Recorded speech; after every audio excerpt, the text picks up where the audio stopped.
पूछा जा चुका है डायरेक्टली। एनसीईआरटी का डेटा है, पूछ लेगा सिलिकॉन का बैंड गैप क्या होता है, 1.1 इलेक्ट्रॉन। जो इलेक्ट्रॉन्स कंडक्शन बैंड में मूव कर रहे हैं उनकी वजह से करंट बनती है, और जो होल्स वैलेंस बैंड में मूव कर रहे हैं उनकी वजह से भी करंट बनती है। पांचवा नहीं बना रखा है, मतलब ये शादीशुदा है, और ये नहीं है तो भाई ऑब्वियस सी बात है इसकी एनर्जी इन शादीशुदा वाले इलेक्ट्रॉन से तो ज्यादा होगी।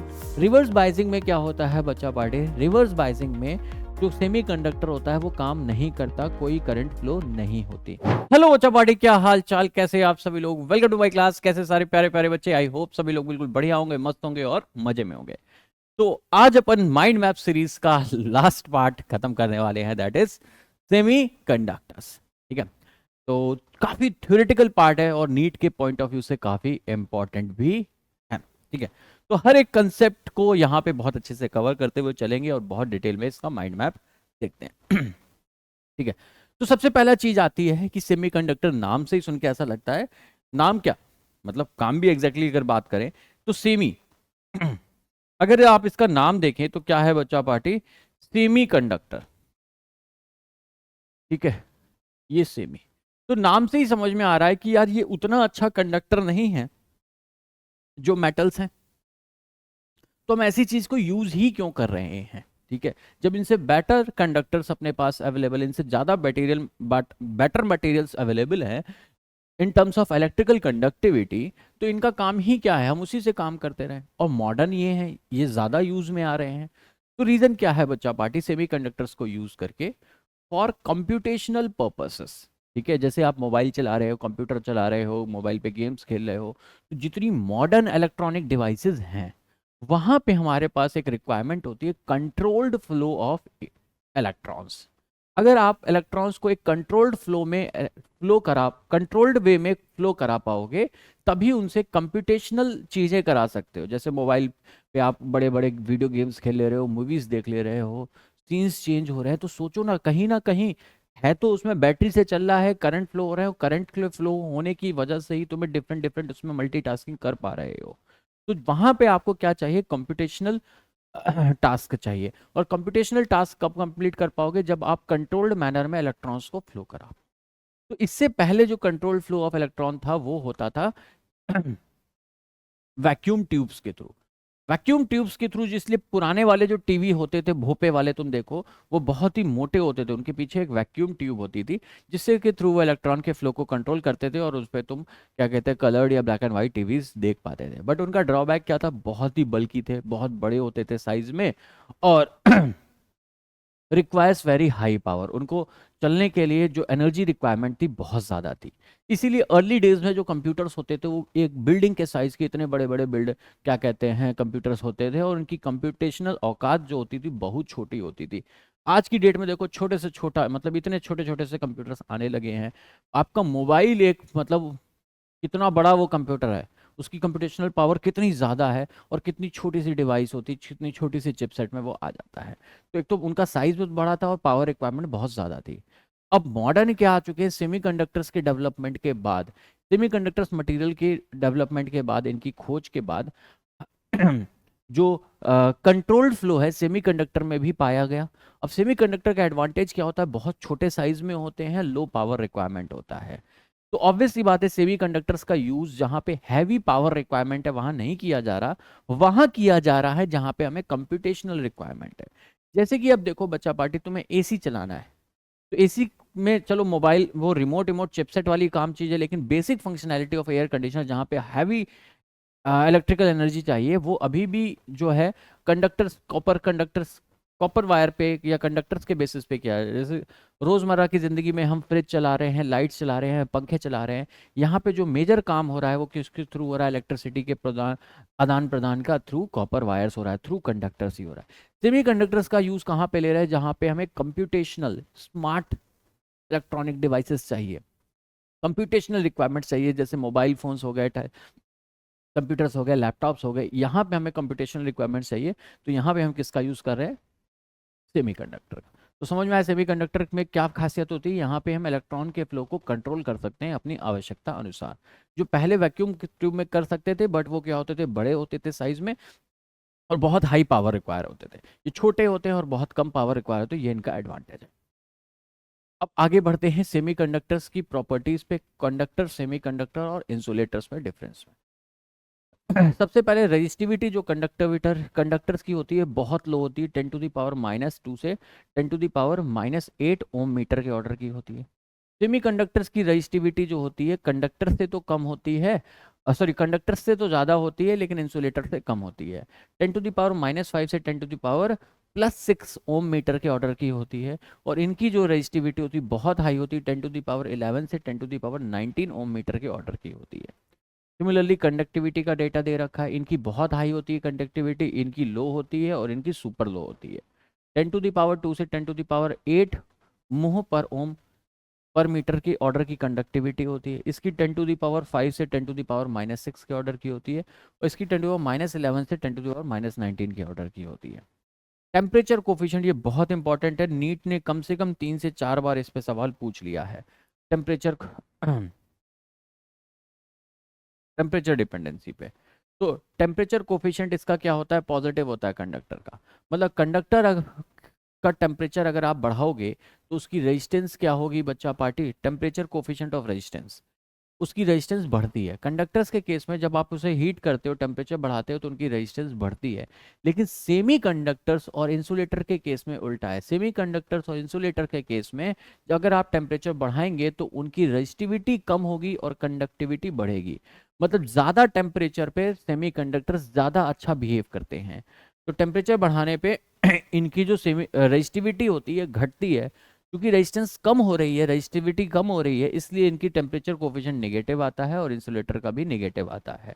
ये बात क्लियर हो गई। Temperature coefficient of resistance conductor के लिए पॉजिटिव होता है, इंसुलेटर सेमीकंडक्टर के लिए क्या होता है नेगेटिव।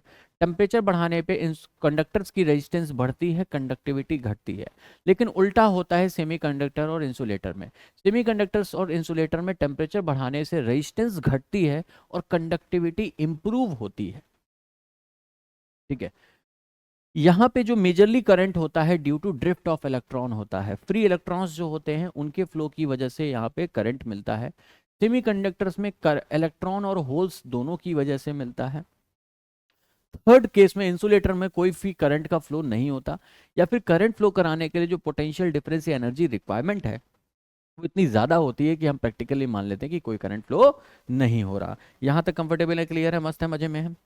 आगे बढ़ते हैं। इसी बात को मैंने शॉर्ट फॉर्म में लिख दिया है। कंडक्टर्स के लिए टेम्परेचर बढ़ाओगे रेजिस्टेंस बढ़ेगी, कंडक्टिविटी घटेगी। ये यहाँ पे थोड़ा सा करेक्शन करना पड़ेगा दोस्तों।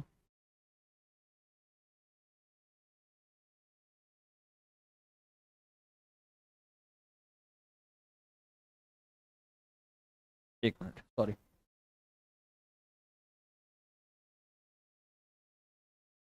कंडक्टर्स के लिए टेम्परेचर बढ़ाने पर रेजिस्टेंस बढ़ती है, टेम्परेचर घटाने पर रेजिस्टेंस घटती है। क्या पहली पॉइंट क्लियर है, टेम्परेचर और रेजिस्टेंस का कंडक्टर के लिए।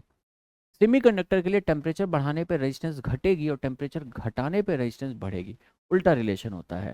सेमी कंडक्टर्स के लिए ये थोड़ा करेक्शंस कर दूं मैं।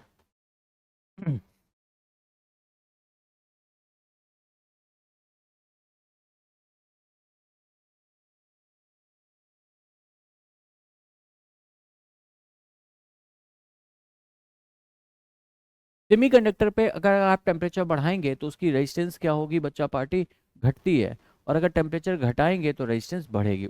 इनवर्स रिलेशन होता है रेजिस्टेंस और टेम्परेचर का सेमीकंडक्टर के लिए। कंडक्टर के लिए रेजिस्टेंस और टेम्परेचर का डायरेक्ट रिलेशन होता है। टेम्परेचर बढ़ाने पर रेजिस्टेंस बढ़ती है, टेम्परेचर घटाने पर रेजिस्टेंस घटती है। सेमीकंडक्टर में टेम्परेचर बढ़ाने पर रेजिस्टेंस कम होती है। ठीक है। सेमीकंडक्टर्स का टेम्परेचर बढ़ाने पे रेजिस्टेंस कम होती है और टेम्परेचर घटाने पे रेजिस्टेंस बढ़ती है।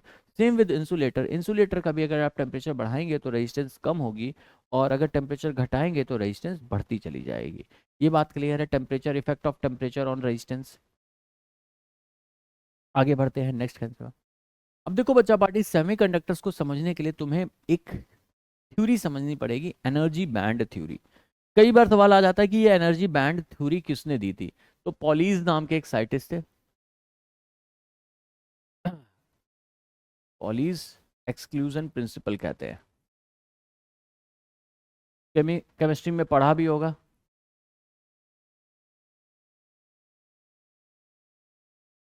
तो पॉलीज नाम के साइंटिस्ट थे जिन्होंने सॉलिड्स के बीच में एनर्जी बैंड गैप की बात कही थी। तो पॉलीज ने बताया कि दो तरीके के एनर्जी बैंड्स होते हैं, एक को बोलते हैं वैलेंस बैंड और दूसरे को बोलते हैं कंडक्शन बैंड। वैलेंस बैंड क्या होता है? Range of energy possessed by valence electron is known as valence band. Have bonded electrons, no flow of current due to such electron. इन ये करंट, ये वाले इलेक्ट्रॉन्स जो वैलेंस बैंड में होते हैं, ये किसी काम के नहीं होते, ये फ्लो कंडक्टिविटी में पार्टिसिपेट नहीं कर सकते हैं। ऑलवेज फिल्ड बाय इलेक्ट्रॉन, ये हमेशा ये वाला बैंड ऑक्युपाइड रहता है और इलेक्ट्रॉन से भरा रहता है। दूसरा बैंड जो होता है उसे कंडक्शन बैंड कहते हैं। ये वैलेंस बैंड के इन जनरली देखा जाता है थोड़ा ऊपर पाया जाता है।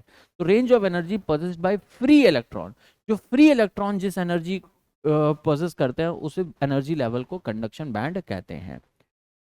It has a conducting electron, इनके पास कंडक्टिंग या फ्री इलेक्ट्रॉन्स होते हैं। Current flow due to such electron, जो भी करंट का फ्लो होता है वो इन्हीं इलेक्ट्रॉन्स की वजह से हो रहा है। If conduction band is fully empty then current conduction is not possible. ठीक है, is fully, if conduction band is fully empty, मतलब समझो अगर कंडक्शन बैंड पूरा खाली है, पूरा खाली है मतलब कंडक्शन बैंड में एक भी इलेक्ट्रॉन नहीं है, तो क्या होगा बच्चा पार्टी? किसी भी तरीके का कोई भी फ्लो ऑफ करंट नहीं पॉसिबल होगा। बिकॉज करंट कौन रिस्पॉन्सिबल होता है? कंडक्शन बैंड में जो इलेक्ट्रॉन्स होते हैं वही करंट के लिए रिस्पॉन्सिबल होते हैं, वैलेंस बैंड वाले इलेक्ट्रॉन रिस्पॉन्सिबल नहीं होते हैं। इलेक्ट्रॉन में एग्जिस्ट और नॉट इन इट। इसमें देखो बच्चा पार्टी, किसी भी मेटल एलिमेंट के लिए बात करोगे तो हो सकता है कंडक्शन बैंड में कुछ इलेक्ट्रॉन हो या हो सकता है ना हो। जैसे इंसुलेटर्स की अगर अपन बात करें तो कंडक्शन बैंड में कोई भी इलेक्ट्रॉन नहीं होता। और अगर अपन उसकी बात करें, कंडक्टर्स की बात करें, तो कंडक्शन बैंड में भर भर के इलेक्ट्रॉन होते हैं। इसलिए कंडक्शन बैंड में इलेक्ट्रॉन होने की वजह से जो कंडक्टर्स होते हैं वो बहुत ज़्यादा अच्छी इलेक्ट्रिकल कंडक्टिविटी शो करते हैं। और इंसुलेटर में कोई भी इलेक्ट्रॉन नहीं होता, इसलिए कंडक्शन बैंड में इस वजह से क्या होता है, वो एज अ इंसुलेटर बिहेव करते हैं, उसमें कोई भी फ्लो ऑफ करंट नहीं ऑब्जर्व होती है। फॉरबिडन एनर्जी गैप एक कंसेप्ट आता है, बहुत इंपॉर्टेंट है सेमीकंडक्टर को दिखा समझने के लिए। इसे डेल्टा ईजी से रिप्रेजेंट करते हैं। क्या होता है? Energy gap between conduction and valence band. Valence band और कंडक्शन बैंड के बीच का जो एनर्जी डिफरेंस है, conduction band, energy of conduction band minus valence band कर दोगे तो एनर्जी गैप आता है। कंडक्शन बैंड हमेशा वैलेंस बैंड के ऊपर मिलता है, conduction band in general valence band के ऊपर होता है। तो कंडक्शन बैंड और वैलेंस बैंड के बीच में जो एनर्जी गैप होता है इसे फॉरबिडन एनर्जी गैप या डेल्टा ईजी कहते हैं। ये बात सभी लोग 100%, 100%, एक नंबर सहमत हैं? क्लियर है? जल्दी बताइए, पक्का बताइए, सच्चा बताइए, सर बताइए। इस बात से अगर तुम समझ सहमत हो तो मैं वैलेंस बैंड और कंडक्शन बैंड को बहुत अच्छी तरीके से समझा सकता हूँ, बहुत अच्छी तरीके से, मतलब सुपर सिंपल वे में तुम्हें अगर ये सारी बातें बोलना चाहूँ तो देखो क्या बोलूँगा मैं। ऊपर वैलेंस बैंड है और ये कंडक्शन बैंड।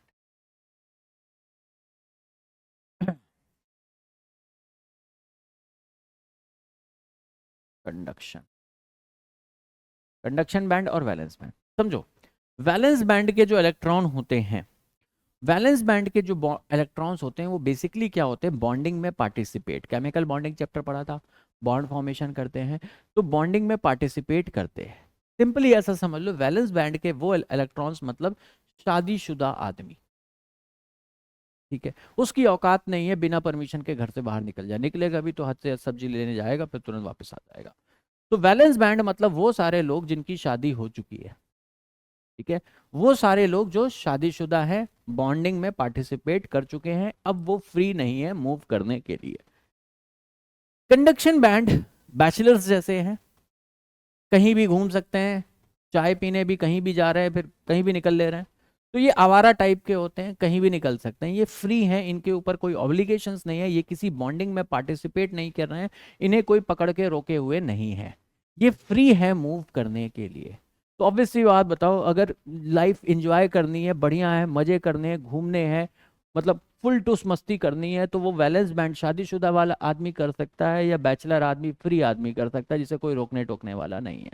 ऑब्वियसली बात है, जो क्या कहते हैं बैचलर्स हैं, जो फ्री हैं, वही इतना एंजॉय कर सकते हैं। बेचारा वो तो सब्जी लेने में भी 5 मिनट लेट हो जाता है तो कॉल पे कॉल आ जाते हैं, उसके साथ दर्द बहुत सारे जुड़े हैं। तो वैलेंस बैंड कुछ नहीं कर सकता, वैलेंस बैंड के इलेक्ट्रॉन मतलब बेकार इलेक्ट्रॉन, ठीक है, ये कभी भी किसी भी इलेक्ट्रिकल कंडक्टिविटी में पार्टिसिपेट नहीं करते। वैलेंस बैंड वाले मतलब शादीशुदा आदमी, अगर कोई तुम्हारा कोई दोस्त हो, उसको कभी बोलो किसी भाई यहाँ घूमने चलते हैं, पार्टी करते हैं, ये करते हैं, तो वो हमेशा कोई ना कोई बहाना दे के मना ही कर देगा, वो नहीं आ सकता, उसकी औकात ही नहीं है। तो वैलेंस बैंड का आदमी या वैलेंस बैंड का इलेक्ट्रॉन कुछ नहीं कर सकता, वो वैलेंस बैंड में पड़ा हुआ है। कंडक्शन बैंड वाले जो इलेक्ट्रॉन्स होते हैं या बैचलर्स जो होते हैं वो फ्री होते हैं, वो अपनी मर्जी से कहीं भी जा सकते हैं। तो वैसे ही जो कंडक्शन बैंड में जो बॉन्डिंग में पार्टिसिपेट नहीं कर रहे हैं इलेक्ट्रॉन, जो बॉन्डिंग में पार्टिसिपेट नहीं कर रहे हैं इलेक्ट्रॉन, वही कंडक्शन बैंड में अवेलेबल होंगे। क्योंकि वो बॉन्डेड नहीं है किसी दूसरे एटम से, वो फ्री है, तो in the presence of electric field कोई प्लान बनता है तो वो तुरंत गोवा जा सकते हैं, इनकी औकात नहीं है गोवा जाने की। ये बात समझ में आई? तो जो कंडक्शन बैंड में इलेक्ट्रॉन होंगे वही फ्री होते हैं। ये बात क्लियर है? ये बात क्लियर है? और जो गैप होता है कंडक्शन बैंड और वैलेंस बैंड के बीच का, के बीच में जो एनर्जी गैप होता है उसको कहते हैं फॉरबिडन एनर्जी गैप। क्या कहते हैं? Forbidden energy gap. ये बात क्लियर है? वैलेंस बैंड की बात करते हैं अब, ठीक है। तो वैलेंस बैंड अगर एनर्जी के टर्म्स में बात करूं तो क्या होता है? Highest energy level in which bonded electron exist. Bonded electrons जितना मैक्सिमम जो हाईएस्ट एनर्जी लेवल जो अटेन कर सकते हैं उसे वैलेंस बैंड कहते हैं। और lowest level attend by the conduction conduction band electron, उसे कंडक्शन बैंड कहते हैं। इन विच कंडक्शन में बी प्रेजेंट, कंडक्टिंग इलेक्ट्रॉन में बी प्रेजेंट। तो समझो अगर मैं बैंड के बेसिस पे अगर मैं बैंड्स बनाऊं, तो अगर बच्चा पार्टी मैंने ये बना दिया वैलेंस बैंड,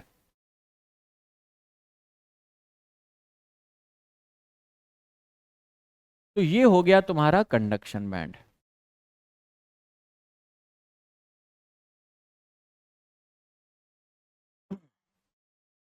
इनके बीच का जो बैंड गैप है, इनके बीच का जो एनर्जी गैप है, इसे फॉरबिडन एनर्जी गैप या डेल्टा ईजी कहते हैं।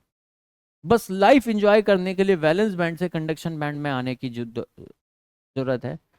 इलेक्ट्रॉन को अगर कंडक्टिव बनना है तो वैलेंस बैंड अपने बॉन्ड को तोड़ना पड़ेगा और फ्री होना पड़ेगा। जब बॉन्ड को तोड़ेगा, फ्री होगा और कंडक्शन बैंड में पहुंचेगा, तभी वो इलेक्ट्रिकल कंडक्टिविटी के लिए रिस्पॉन्सिबल हो सकता है, तभी वो फ्लो कर सकता है। अगर कोई इलेक्ट्रॉन फ्लो कर सकता है, बह सकता है, तो वो कंडक्शन बैंड में ही प्रेजेंट होगा। वैलेंस बैंड के किसी इलेक्ट्रॉन की कोई औकात नहीं है कि वो फ्लो कर रहा है। कंफर्टेबल है? क्लियर है? जल्दी बताइए, पक्का बताइए, सच्चा बताइए, सर बताइए। ठीक है। तो अनबाउंडेड इलेक्ट्रॉन जो किसी बॉन्डिंग में पार्टिसिपेट नहीं कर रहे, जो फ्लो कर सकते हैं, वो यहाँ पे कंडक्शन बैंड में अवेलेबल होते हैं। इसका जो लोवेस्ट एनर्जी लेवल है इसे ईसी कहते हैं। ये देखो सब कपल पड़े हैं, मियाँ बीवी मियाँ बीवी मियाँ बीवी, ठीक है। तो ये बॉन्डिंग में पार्टिसिपेट कर रहे हैं, ये बॉन्डेड हैं, ये कैन नॉट फ्लो है। समझ लो अनबॉन्डेड इलेक्ट्रॉन फ्लो कर सकते हैं। लाइक ये समझ लो ये शादीशुदा आदमी है, ये घर में पड़ा रहेगा हमेशा, ये शादीशुदा है तो घर में पड़ा रहेगा। बैचलर्स हैं, गोवा में पड़े रहेंगे, ठीक है। गोवा वाले लोग ही मजे कर सकते हैं, बह सकते हैं, फ्लो कर सकते हैं, इंजॉय कर सकते हैं लाइफ। तो ये सारी बात क्लियर है। तो इनका जो लोवेस्ट लेवल एनर्जी लेवल होता है इसे कंडक्शन बैंड कहते हैं। और वैलेंस बैंड का, वैलेंस बैंड में जो इलेक्ट्रॉन्स होता है उनके जो हाईएस्ट एनर्जी होता है उसे ईवी कहते हैं, वैलेंस बैंड की एनर्जी लेवल कहते हैं। इन दोनों का जो गैप होता है ईसी माइनस ईवी, इसे फॉरबिडन एनर्जी गैप या एनर्जी बैंड गैप कहते हैं, ठीक है। सिलिकॉन जो आमतौर पे सबसे ज़्यादा यूज़ किया जाता सेमीकंडक्टर है, क्योंकि सबसे ज़्यादा अबेंडेंट में मिलने वाला सेमीकंडक्टर जो है वो सिलिकॉन है, और सिलिकॉन के लिए energy band gap 1.1 electron volt होता है। ये एनसीईआरटी का डेटा है, आपको ध्यान रखना है। 2 बार जेई मेंस में पूछा जा चुका है डायरेक्टली, एनसीईआरटी का डेटा है, पूछ लिएगा सिलिकॉन का बैंड गैप क्या होता है, 1.1 इलेक्ट्रॉन वोल्ट। कितना होता है? 1.1 इलेक्ट्रॉन वोल्ट होता है। ये बात क्लियर है? अब इस बैंड गैप जो है, इस बैंड गैप की बेसिस पे इस बैंड थ्योरी, पॉलीज की जो band theory, energy band theory, इसके बेसिस पे सेमीकंडक्टर, कंडक्टर और इंसुलेटर को डिफाइन किया गया। सबसे पहले आ जाते हैं कंडक्टर्स पे। कंडक्टर्स क्या है बच्चा पार्टी? इनके लिए कंडक्शन बैंड और वैलेंस बैंड क्या होता है बच्चा पार्टी? ओवरलैप्ड होते हैं। कैसे होते हैं? ओवरलैप्ड कंडक्शन बैंड और वैलेंस बैंड होते हैं, ठीक है। तो कंडक्शन बैंड और वैलेंस बैंड ओवरलैप होने की वजह से क्या हुआ होगा कि चूंकि ओवरलैपिंग होने की वजह से कंडक्शन बैंड का जो एनर्जी लेवल है वो वैलेंस बैंड के लेवल से नीचे आ चुका है। कंडक्शन बैंड का एनर्जी लेवल वैलेंस बैंड के नीचे आ चुका है, तो अब इलेक्ट्रॉन्स जो है एनर्जी इजिली वैलेंस बैंड वाले इलेक्ट्रॉन को एनर्जी चाहिए ही नहीं, अपने मन से जब है तो वैलेंस बैंड में चला जाएगा, जब मन कर रहा है कंडक्शन बैंड में चला जाएगा। ऐसा समझ लो कि तुम शादी नहीं हुई है, तुम्हारी रिलेशनशिप में हो, ठीक है, लिव इन में रह रहे हो, कुछ भी, ठीक है, तो इस तरीके की सिस्टम यहाँ पे चल रहा है। तो इस वजह से क्या हो रहा है कि तुम्हारा ट्रांजिशन बहुत इजी है, ठीक है। जो कंडक्शन बैंड है, वैलेंस बैंड जो है वो ऊपर है, कंडक्शन बैंड नीचे है। चूंकि एनर्जी बैंड गैप नहीं है, ओवरलैप्ड रीजन है, इस वजह से एक्स्ट्रा एनर्जी नहीं चाहिए वैलेंस बैंड के इलेक्ट्रॉन को कंडक्शन बैंड में आने के लिए। तो इस वजह से क्या है, इलेक्ट्रॉन इजीली कभी भी वैलेंस बैंड वाला इलेक्ट्रॉन भी कंडक्शन बैंड में आ जाएगा। तो क्या होगा भाई, ऑब्वियस सी बात है, हर कोई फ्री होना चाहता है, तो हर कोई वैलेंस बैंड से बहुत इजीली कंडक्शन बैंड में आना चाहेगा। तो कंडक्शन बैंड इस केस में भरा रहता है, भरा रहता है, इसलिए क्या है, बहुत ज्यादा फ्री इलेक्ट्रॉन्स अवेलेबल रहते हैं, तो इसलिए इलेक्ट्रॉन का फ्लो बहुत इजीली और बहुत अच्छा खासा होता है। तो कंडक्टर में इसलिए कंडक्टिविटी बहुत ज्यादा मिलती है। वही अगर मैं इंसुलेटर्स की बात करूं, तो इंसुलेटर में जो जो बैंड गैप होता है कंडक्शन और वैलेंस बैंड के बीच का, वो 3 इलेक्ट्रॉन वोल्ट से ज्यादा होता है। तो इसके मतलब बिल्कुल ही ट्रू लव वाले जो कपल्स होते हैं उनके लिए वैलेंस बैंड और कंडक्शन बैंड जो होता है उनका energy band gap 3 electron volt से ज्यादा है। आमतौर पे इतनी एनर्जी दे पाना पॉसिबल नहीं होता, ठीक है। इतनी एनर्जी देना मतलब बड़ी बात है, तो इतनी एनर्जी नहीं मिलती, तो वैलेंस बैंड के इलेक्ट्रॉन को एनर्जी नहीं मिलेगी, तो छटक के वो कभी कंडक्शन बैंड में नहीं जा पाएगा, नहीं जा पाएगा तो कभी कंडक्टिविटी में पार्टिसिपेट नहीं कर पाएगा। अब ये आते हैं सेमीकंडक्टर्स। सेमीकंडक्टर्स देखो, इनके में बैंड ओवरलैप रीजन तो नहीं मिल रहा, ओवरलैप्ड रीजन तो नहीं मिल रहा, लेकिन बैंड गैप क्या है, 3 इलेक्ट्रॉन वोल्ट से छोटा है। 3 इलेक्ट्रॉन वोल्ट से छोटा है मतलब आपने शादी तो कर ली है, लेकिन शादी क्या है, बच्चा पार्टी अड़ोस पड़ोस वाले किसी गांव में कर ली है। तो क्या है, बीवी का मायका पास में ही, थोड़ी बहुत लड़ाई हुई, तुरंत वो बैग उठाई और चल दी, आप फ्री हो ली। अब छटक के आप आ गए कंडक्शन, थोड़े बैंड, थोड़े दिन घूमे फिरे, मौज मस्ती करी, अपने दोस्तों के साथ चिल मारा, फिर वापस आ गए, मेरे से गलती हो गई, गलती हो गई, चल लो वापस, वापस आ जाते हो घर पे, फिर अपना चल। तो सेमीकंडक्टर्स उस रीजन में है। यहाँ पे देखो बैंड गैप बहुत ज्यादा है, एक बार गई तो गई, वैसा वाला सिस्टम है। मतलब वहाँ बैंड गैप ज्यादा है, मतलब गई तो गई वाला नहीं, यहाँ पे जाना ही बहुत मुश्किल है, ठीक है। हो सकता है वो मतलब वो नहीं है, पाकिस्तान से सीमा हैदर आ गई, वैसा वाला केस, अब वीजा गवर्नमेंट ही नहीं मान रही, यहीं रहना है, तो वैसा वाला सीन है, लड़ो चाहे कुछ करो, रहना वैलेंस बैंड में ही है, ठीक है। तो कभी इलेक्ट्रॉन फ्री नहीं हो पा रहा, इतनी एनर्जी गैप चाहिए कि वो इतनी एनर्जी मिल ही नहीं पा रही कि इलेक्ट्रॉन्स यहाँ से टूट के कंडक्शन बैंड में पहुंच पाए, कंडक्शन बैंड में पहुंच नहीं पाएगा तो कंडक्टिविटी मिलेगी नहीं। ये बात समझ लो, कंडक्शन बैंड ही इलेक्ट्रॉन्स की जन्नत है, यहीं पे कंडक्शन इलेक्ट्रॉन पहुंचेगा तभी फ्लो कर सकता है, यहाँ तो बंधा हुआ है। यहाँ पे कंडक्शन बैंड और एनर्जी वैलेंस बैंड के बीच में जो एनर्जी गैप है 3 इलेक्ट्रॉन वोल्ट से कम होता है। कम होने की वजह से इतनी एनर्जी इजीली इसको मिल सकती है, ठीक है। इतनी एनर्जी बैटरी वैटरी लगा के इलेक्ट्रॉन को दी जा सकती है। जब इतनी एनर्जी बैंड गैप होने की वजह से इलेक्ट्रॉन इजिली, वैलेंस बैंड के इलेक्ट्रॉन इजिली कंडक्शन बैंड में जंप करके पहुंच सकते हैं, और एक बार वो कंडक्शन बैंड में पहुंच गए तो वो फ्री टू मूव है, तो उनकी वजह से कंडक्टिविटी आपको मिलने लगेगी। तो इन शॉर्ट मैं बता दे रहा, कंडक्शन बैंड में ओवरलैप्ड रीजन मिलता है, ओवरलैप्ड रीजन होने की वजह से आराम से वैलेंस बैंड के इलेक्ट्रॉन आराम से कंडक्शन बैंड में जा सकते हैं, इसलिए बहुत ज्यादा इलेक्ट्रॉन्स मिलते हैं कंडक्शन बैंड में, फुल कंडक्शन। इंसुलेटर में बैंड गैप 3 इलेक्ट्रॉन वोल्ट से ज्यादा होता है, 3 इलेक्ट्रॉन वोल्ट से ज्यादा होने की वजह से इतनी एनर्जी देना मुश्किल है, इसलिए वैलेंस बैंड के इलेक्ट्रॉन कभी कंडक्शन बैंड में पहुंचते नहीं, कभी पहुंचते नहीं, तो कंडक्टिविटी मिलती नहीं, इसलिए इन्हें इंसुलेटर्स कहते हैं। सेमीकंडक्टर्स वो मटेरियल्स होते हैं जिनके लिए band gap energy 3 electron volt से कम होगी। 3 इलेक्ट्रॉन वोल्ट से कम की एनर्जी देना इस इलेक्ट्रॉन्स को इजी है एट रूम टेम्परेचर, इसलिए जब हम चाहेंगे इन्हें थोड़ी सी एनर्जी देके एक्साइट कर देंगे, जो वैलेंस बैंड के इलेक्ट्रॉन है वो जंप करके कंडक्शन बैंड में आ जाएंगे, और जब कंडक्शन बैंड में आ जाएंगे तो वो कंडक्टिंग हो जाएंगे, उनकी वजह से करंट मिलने लगेगा। तो बैंड गैप के बेसिस पे अगर कोई बैंड गैप नहीं है तो कंडक्टर, 3 इलेक्ट्रॉन वोल्ट से ज्यादा है तो इंसुलेटर, 3 इलेक्ट्रॉन वोल्ट से कम का बैंड गैप है तो उसे सेमीकंडक्टर्स कहते हैं। ये बैंड थ्योरी के आधार पे बातें हो गई। आगे बढ़ते हैं फ्लो ऑफ चार्ज। सेमीकंडक्टर्स में फ्लो ऑफ चार्ज को समझना बहुत जरूरी है, क्योंकि फिर अगर ये नहीं समझोगे तो रट्टा मारना पड़ेगी, हर एक बात समझ लोगे तो सारी चीजें कंसेप्चुअल हो जाएंगी तुम्हारे लिए, तुम्हें कुछ रट्टा नहीं मारने की जरूरत है। तो मेरा तो विश्वास यही है कि भाई बच्चों को समझा दो। तो दो तरीके के चार्ज कैरियर्स होते हैं यहाँ पे, होल्स और इलेक्ट्रॉन्स। अब समझो होल्स है क्या। होल्स क्या है, वैकेंट साइट है। भाई देखो यहाँ पे शादीशुदा इलेक्ट्रॉन्स पड़े हुए हैं, कपल्स हैं, लड़ाई हो गई, छटक के बीवी मायके भाग गई, इसको भी समय मिल गया, गोवा भाग के आइए बट दोस्तों के साथ। तो समझो बच्चा पार्टी, जब ये यहां से गया तो यहाँ एक वॉइड खाली हुआ, यहाँ एक वैकेंट स्पेस खाली हुआ। तो जो होल्स हैं, होल्स कुछ नहीं है, एक इलेक्ट्रॉन की कमी है, ठीक है। यहाँ पे पेयर एग्जिस्ट कर रहे थे, इलेक्ट्रॉन्स कपल्ड थे, बॉन्डिंग में पार्टिसिपेट कर रहे थे, एक इलेक्ट्रॉन को एनर्जी मिल गई तो वो छटक के यहाँ आ गया।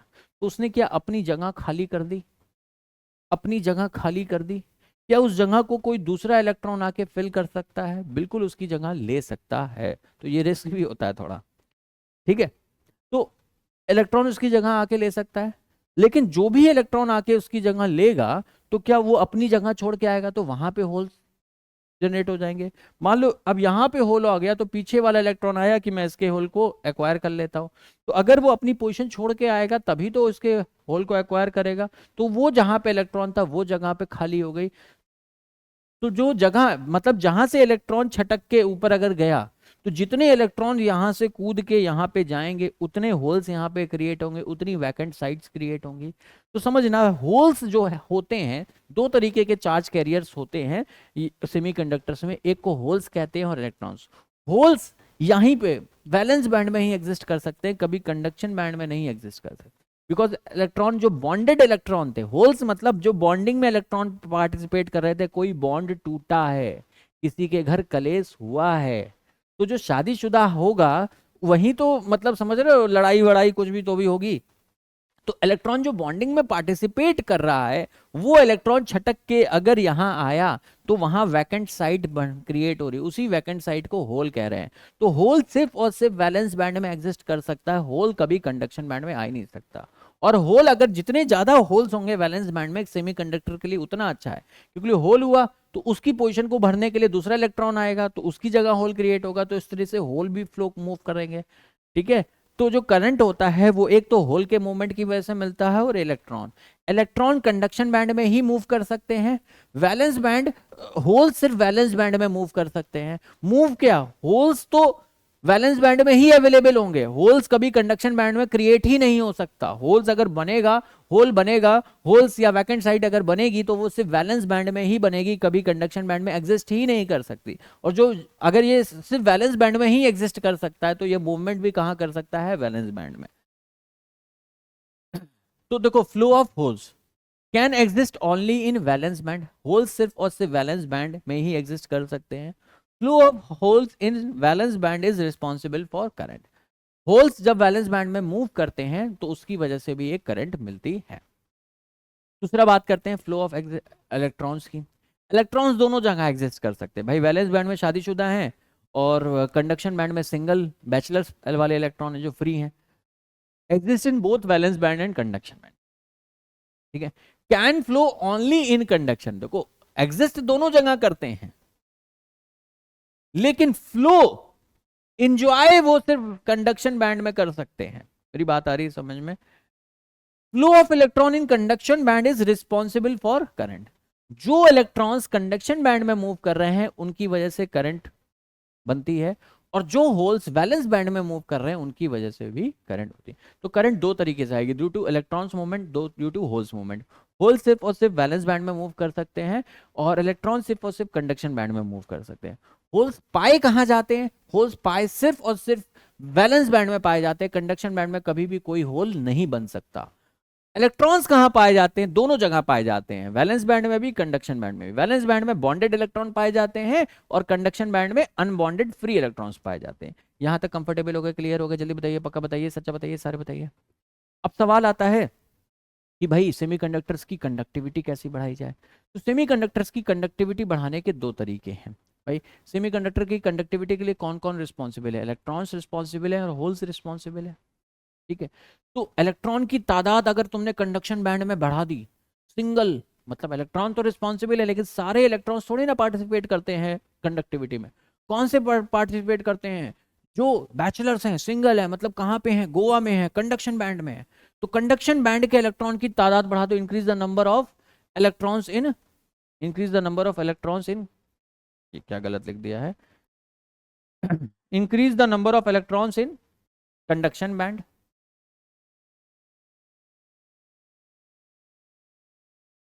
Increase the number of electrons in conduction band और increase the number of holes in valence band. दो तरीके, होल्स कहाँ एग्जिस्ट करते हैं? वैलेंस बैंड में। तो होल्स के मूवमेंट की वजह से भी करंट मिलती है। तो या तो जनसंख्या बढ़ा दो चार्ज कैरियर्स की, तो चार्ज कैरियर्स दो हैं, दो तरीके के हैं, होल्स हैं, इलेक्ट्रॉन्स हैं। तो होल्स, अगर वैलेंस बैंड में होल्स की जनसंख्या बढ़ा दी तो भी कंडक्टिविटी बढ़ेगी, और कंडक्शन बैंड में इलेक्ट्रॉन की जनसंख्या बढ़ा दी तो भी कंडक्टिविटी बढ़ेगी। तो दो तरीके से कंडक्टिविटी बढ़ाई जा सकती है। और इसी कंडक्टिविटी को बढ़ाने के लिए इम्प्योर सेमीकंडक्टर बनाए जाते हैं। कैसे बनाए जाते हैं? इम्प्योर या फिर एक्सट्रेंसिक सेमीकंडक्टर्स बनाए जाते हैं। तो यहाँ होल्स और इलेक्ट्रॉन की थ्योरी लिख दी। Holes exist in valence band only and is responsible for current flow in valence band. ठीक है, वैलेंस बैंड में ही होल्स पाए जाते हैं और इनका फ्लो अगर वैलेंस बैंड में ये मूव करेंगे तो उसकी वजह से करंट आएगी। इलेक्ट्रॉन्स प्रेजेंट बोथ में होते हैं। वैलेंस बैंड में बॉन्डेड होते हैं, बॉन्डेड इलेक्ट्रॉन कंडक्शन में पार्टिसिपेट नहीं करते। कंडक्शन बैंड में अनबॉन्डेड होते हैं, सिंगल होते हैं, कंडक्शन में पार्टिसिपेट कर सकते हैं। टू इंक्रीज कंडक्टिविटी, ये शॉर्ट फॉर्म में लिख दिया है, number of electron in conduction band बढ़ा दो और number of holes in valence band बढ़ा दो। और इसको इंक्रीज करने के लिए हम क्या करते हैं, जिस प्रोसेस का नाम लेते हैं उसे कहते हैं डोपिंग। डोपिंग मतलब इम्प्योरिटी एडिशन। इम्प्योरिटी एडिशन करने के बाद जो सेमीकंडक्टर बनते हैं उन्हें कैसे बोलते हैं? एक्सट्रिंसिक सेमीकंडक्टर बोलते हैं। और जो प्योर सेमीकंडक्टर होते हैं उन्हें इंट्रिंसिक सेमीकंडक्टर। इंट्रिंसिक मतलब प्योर सेमीकंडक्टर, एक्सट्रिंसिक मतलब इम्प्योर। इम्प्योरिटी मतलब ऐसा नहीं कि कचरा डाल दिया, प्रॉपर साइंटिफिक वे में क्या करते हैं? डोपिंग करते हैं। डोपिंग किस में की जाती है? पीपीएम में की जाती है, पार्ट पर मिलियन। किस में की जाती है? पार्ट पर मिलियन। ठीक है मतलब कुछ मिलियन एटम्स ऑफ सिलिकॉन पे कुछ एटम्स ऑफ फॉरेन सब्सटेंस जैसे अल्युमिनियम, फास्फोरस, इस तरीके की कोई ट्राइवेलेंट या पेंटावेलेंट इंप्योरिटीज या ट्राइवेलेंट या पेंटावेलेंट फॉरेन सब्सटेंस ऐड किए जाते हैं। पार्ट पर मिलियन में डोपिंग की जाती है। ऐसा नहीं कि सिलिकॉन लिया कचरे में डाल दिया डोपिंग हो गई। क्लियर है? तो सेमीकंडक्टर्स की बात करें तो दो तरीके के सेमीकंडक्टर्स होते हैं, intrinsic semiconductor and extrinsic semiconductor. Extrinsic बोलूं या डोप्ड सेमीकंडक्टर को, बात एक ही है। इंट्रिंसिक सेमीकंडक्टर जो नेचुरल सेमीकंडक्टर्स होते हैं बढ़िया होते हैं, लेकिन दिक्कत ये होती है इनकी कंडक्टिविटी बहुत लो होती है। बहुत लो होने की वजह से क्या, ये हमारे बहुत ज़्यादा काम के होते नहीं है। तो हमें क्या करना है? इनकी कंडक्टिविटी बढ़ानी है। तो जो प्योर सेमीकंडक्टर है या इंट्रिंसिक सेमीकंडक्टर, इनके एग्जांपल है गैलियम, जर्मेनियम होता है, सिलिकॉन होता है। Germanium and silicon are pure semiconductors. इनमें क्या होता है? नंबर ऑफ इलेक्ट्रॉन्स और नंबर ऑफ होल्स हमेशा बराबर होते हैं। Number of electrons is equal to number of holes is equal to number of intrinsic charge carriers होते हैं। इनके लिए जब मैं लिखूंगा तो number of electron number of holes के बराबर होता है और वो number of intrinsic charge career के बराबर होता है। ये बात क्लियर है? अब एक्सट्रिंसिक सेमीकंडक्टर की बात करें या डोप सेमीकंडक्टर की बात करें तो ये दो तरीके के पाए जाते हैं इस दुनिया में। दो तरीके के पाए क्या जाते हैं? दो तरीके के बनाए जाते हैं। ये नेचुरली नहीं होते हैं, ये तो बनाने पड़ते हैं हमें लैब में। तो लैब में हम जब सेमीकंडक्टर्स बनाते हैं, एक्सट्रिंसिक सेमीकंडक्टर्स बनाते हैं, तो दो तरीके के बनाते हैं, एक एन टाइप और एक पी टाइप। एन टाइप किसे कहते हैं? जिसमें पेंटावेलेट इम्प्योरिटी, ग्रुप 5 की इम्प्योरिटी ऐड करे, जैसे फास्फोरस, आर्सेनिक, इस तरीके के। ठीक है, ग्रुप 5 की पेंटावेलेंट मतलब जिसके आउटर शेल में 5 इलेक्ट्रॉन हो। ठीक है वो वाली इम्प्योरिटी जब ऐड करते हैं तो अपने पास एन टाइप सेमीकंडक्टर बनता है। डोनर इम्प्योरिटी इसे कहते हैं। ठीक है, यहाँ पे क्यों डोनर इम्प्योरिटी क्यों कहते हैं? बिकॉज जब पेंटावेलेट सब्सटेंस आपने ऐड किया तो सिलिकॉन के पास तो आउटर में 4 है, इसके पास 5 है, 4 तो बॉन्डिंग में पार्टिसिपेट कर देंगे। तो जो डोनर एटम आ रहा है वो एक एक्स्ट्रा इलेक्ट्रॉन लेके आ रहा है जो बॉन्डिंग में पार्टिसिपेट नहीं कर पाया। बॉन्डिंग में पार्टिसिपेट नहीं कर पाया मतलब सिंगल है, मतलब एनर्जी हाई है। ये बात ध्यान रखना। अब आते हैं ट्राईवेलेंट इम्प्योरिटी की। ठीक है, तो पी टाइप में बात करते हैं। अगर आप पी टाइप सेमीकंडक्टर बनाना है तो आपको ट्राईवेलेंट इम्प्योरिटी ऐड करनी पड़ेगी। ट्राईवेलेंट इम्प्योरिटी मतलब थर्ड ग्रुप की क्या कहते हैं इम्प्योरिटी जब आप ऐड करेंगे तो आपका पी टाइप सेमीकंडक्टर बनेगा। इसे एक्सेप्टर इम्प्योरिटी कहते हैं। पी टाइप सेमीकंडक्टर्स में की प्रॉपर्टी क्या होती है? इनमें number of holes much much greater than हो जाते हैं नंबर ऑफ इलेक्ट्रॉन्स हैं। और इनमें क्या होता है बच्चा party, number of electrons much much greater than हो जाते हैं नंबर ऑफ होल्स से, ये इनकी प्रॉपर्टी होती है। एन टाइप्स में इलेक्ट्रॉन्स ज्यादा होते हैं एज कंपेयर टू होल्स, और पी टाइप में होल्स ज्यादा होते हैं एज कंपेयर टू इलेक्ट्रॉन। लेकिन एक बहुत ही मेजर मिसकंसेप्शन है बच्चों में रहता है कि एन टाइप मतलब ये इलेक्ट्रिकली निगेटिव होता है इस पे चार्ज, और पी टाइप में होल्स ज्यादा है मतलब ये इलेक्ट्रिकली पॉजिटिव होगा। ऐसा नहीं है दोस्त, दोनों ही क्या होते हैं, इलेक्ट्रिकली न्यूट्रल होते हैं। दोनों ही क्या होते हैं, इलेक्ट्रिकली न्यूट्रल होते हैं। एन टाइप सेमीकंडक्टर या पी टाइप दोनों की ही बात करें, बोथ एन टाइप लिख भी लो, both N type and P type are electrically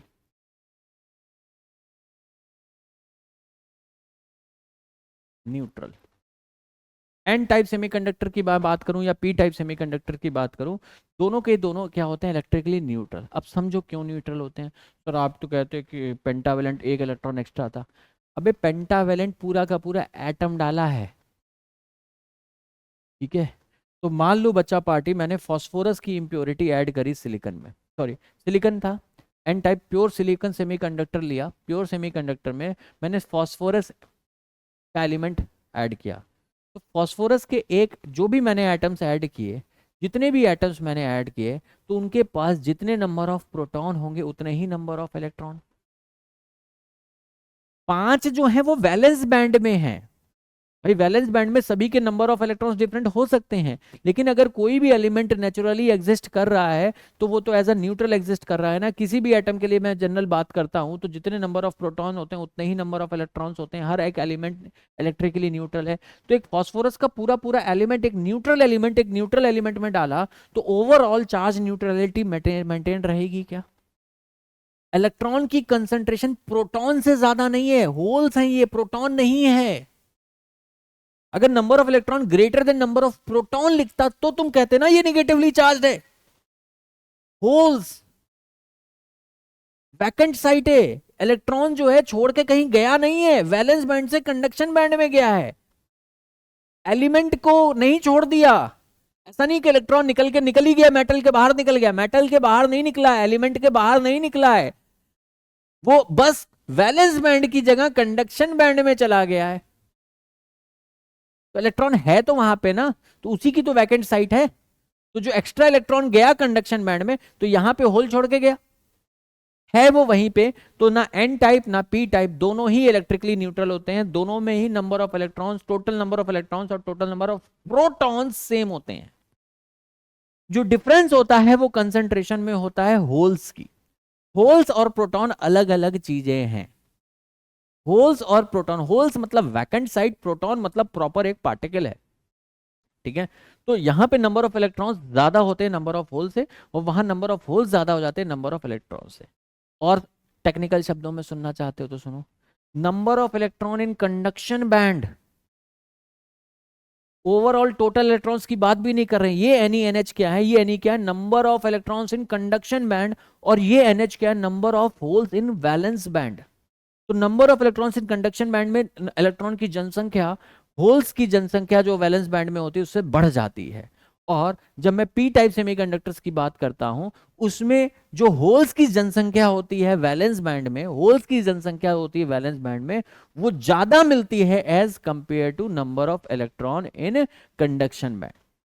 तो ये टोटल नंबर ऑफ इलेक्ट्रॉन या टोटल नंबर ऑफ होल्स को रिप्रेजेंट भी नहीं कर रहे हैं। एनी एनएच क्या कर रहे हैं, एनी क्या रिप्रेजेंट कर रहा है, number of electron in conduction band, NH क्या रिप्रेजेंट कर रहा है, number of holes in valence band. दोनों ही इलेक्ट्रिकली न्यूट्रल होते हैं। कई बार नीट ने सवाल पूछा है तो ध्यान रखना, भावनाओं में बह के पॉजिटिव नेगेटिव मत मार कर देना। एन टाइप भी न्यूट्रल होता है, पी टाइप भी न्यूट्रल होता है, ठीक है। अब बात करते हैं इंट्रिंसिक सेमीकंडक्टर कैसे होता है। इंट्रिंसिक सेमीकंडक्टर समझो, ये कंडक्शन वैलेंस बैंड है, ये कंडक्शन बैंड फुल्ली एम्प्टी है। कहां पे, 0 केल्विन पे। ये डायग्राम कब का है बच्चा पार्टी, 0 केल्विन का। कोई भी थर्मल एनर्जी नहीं है, कोई भी थर्मल एनर्जी नहीं है, सब ठंडे पड़े हैं, सब कहाँ है, वैलेंस बैंड में है, वेल बॉन्डेड है, कोई भी फ्री इलेक्ट्रॉन नहीं है, कोई जीरो कंडक्टिविटी मिल रही है सेमीकंडक्टर। तो सेमीकंडक्टर 0 केल्विन पे परफेक्ट इंसुलेटर जैसा बिहेव करता है। कैसा बिहेव करता है? परफेक्ट इंसुलेटर जैसा बिहेव करता है सेमीकंडक्टर 0 केल्विन पे। अब जैसे ही रूम टेम्परेचर पे आएंगे, ये कहानी है रूम टेम्परेचर पे, तो थर्मल एनर्जी, सिर्फ कोई एक्स्ट्रा एनर्जी नहीं मिल रही, सिर्फ थर्मल वाइब्रेशंस की वजह से, थर्मली वाइब्रेशंस की वजह से इन इलेक्ट्रॉन्स के, कुछ इलेक्ट्रॉन को इतनी एनर्जी मिल जाएगी कि ये छटक के कंडक्शन बैंड में आ जाए। समझो, ये पहले से पूरा एम्प्टी था, तो इस केस में जितने यहाँ पे होल्स क्रिएट होंगे, क्या उतने ही इलेक्ट्रॉन, जैसे यहाँ 4 होल्स हैं, 4 इलेक्ट्रॉन यहाँ से छटक के ऊपर गए, तो यहाँ 4 इलेक्ट्रॉन है, तो यहाँ पे 4 ही होल्स हैं। तो किसी भी इंट्रिंसिक या प्योर सेमीकंडक्टर के लिए हमेशा number of electrons in conduction band number of holes in valence band के बराबर होते हैं। एनी एनएच के बराबर हो। एनी क्या है? Number of electron in, total number of electron नहीं होता है। एनी क्या होता है? Number of electrons in conduction band, number of electron in conduction band. NH क्या है? Number of holes in valence band. ये बात क्लियर है? तो थर्मल एनर्जी, सिर्फ टेम्परेचर, थर्मल एजिटेशन की वजह से, थर्मल ऑसिलेशंस की वजह से कुछ इलेक्ट्रॉन छटक के यहाँ चले जाएंगे। ऑब्वियस सी बात है, जितने इलेक्ट्रॉन यहाँ से वहां पहुंचेंगे उतने ही होल्स क्रिएट होंगे। मतलब नंबर ऑफ इलेक्ट्रॉन्स और number of holes intrinsic semiconductors में सेम होते हैं, इसलिए ज्यादा कुछ खास कंडक्टिविटी मिलती नहीं है। अब कंडक्टिविटी बढ़ाने के लिए क्या करते हैं बच्चा पार्टी? दो तरीके की डोपिंग करते हैं, दो तरीके के सेमीकंडक्टर बनाते हैं, एन टाइप और पी टाइप। एन टाइप के लिए सारी बातें मैंने लिख दी हैं, पी टाइप के लिए सारी बातें लिख दी हैं। एन टाइप के लिए पेंटावेलेंट इंप्योरिटी ऐड करते हैं, ग्रुप 5 की लिखी हुई है। प्रोसेस ऑफ इंप्योरिटी एडिशन को क्या कहते हैं? डोपिंग कहते हैं। डोपिंग पीपीएम में की जाती है, पार्ट पर मिलियन में की जाती है। लाखों सिलिकॉन एटम पे 2-4 एटम ग्रुप 5 के डाले जाते हैं। Due to pentavalent impurity and electron participate in bonding,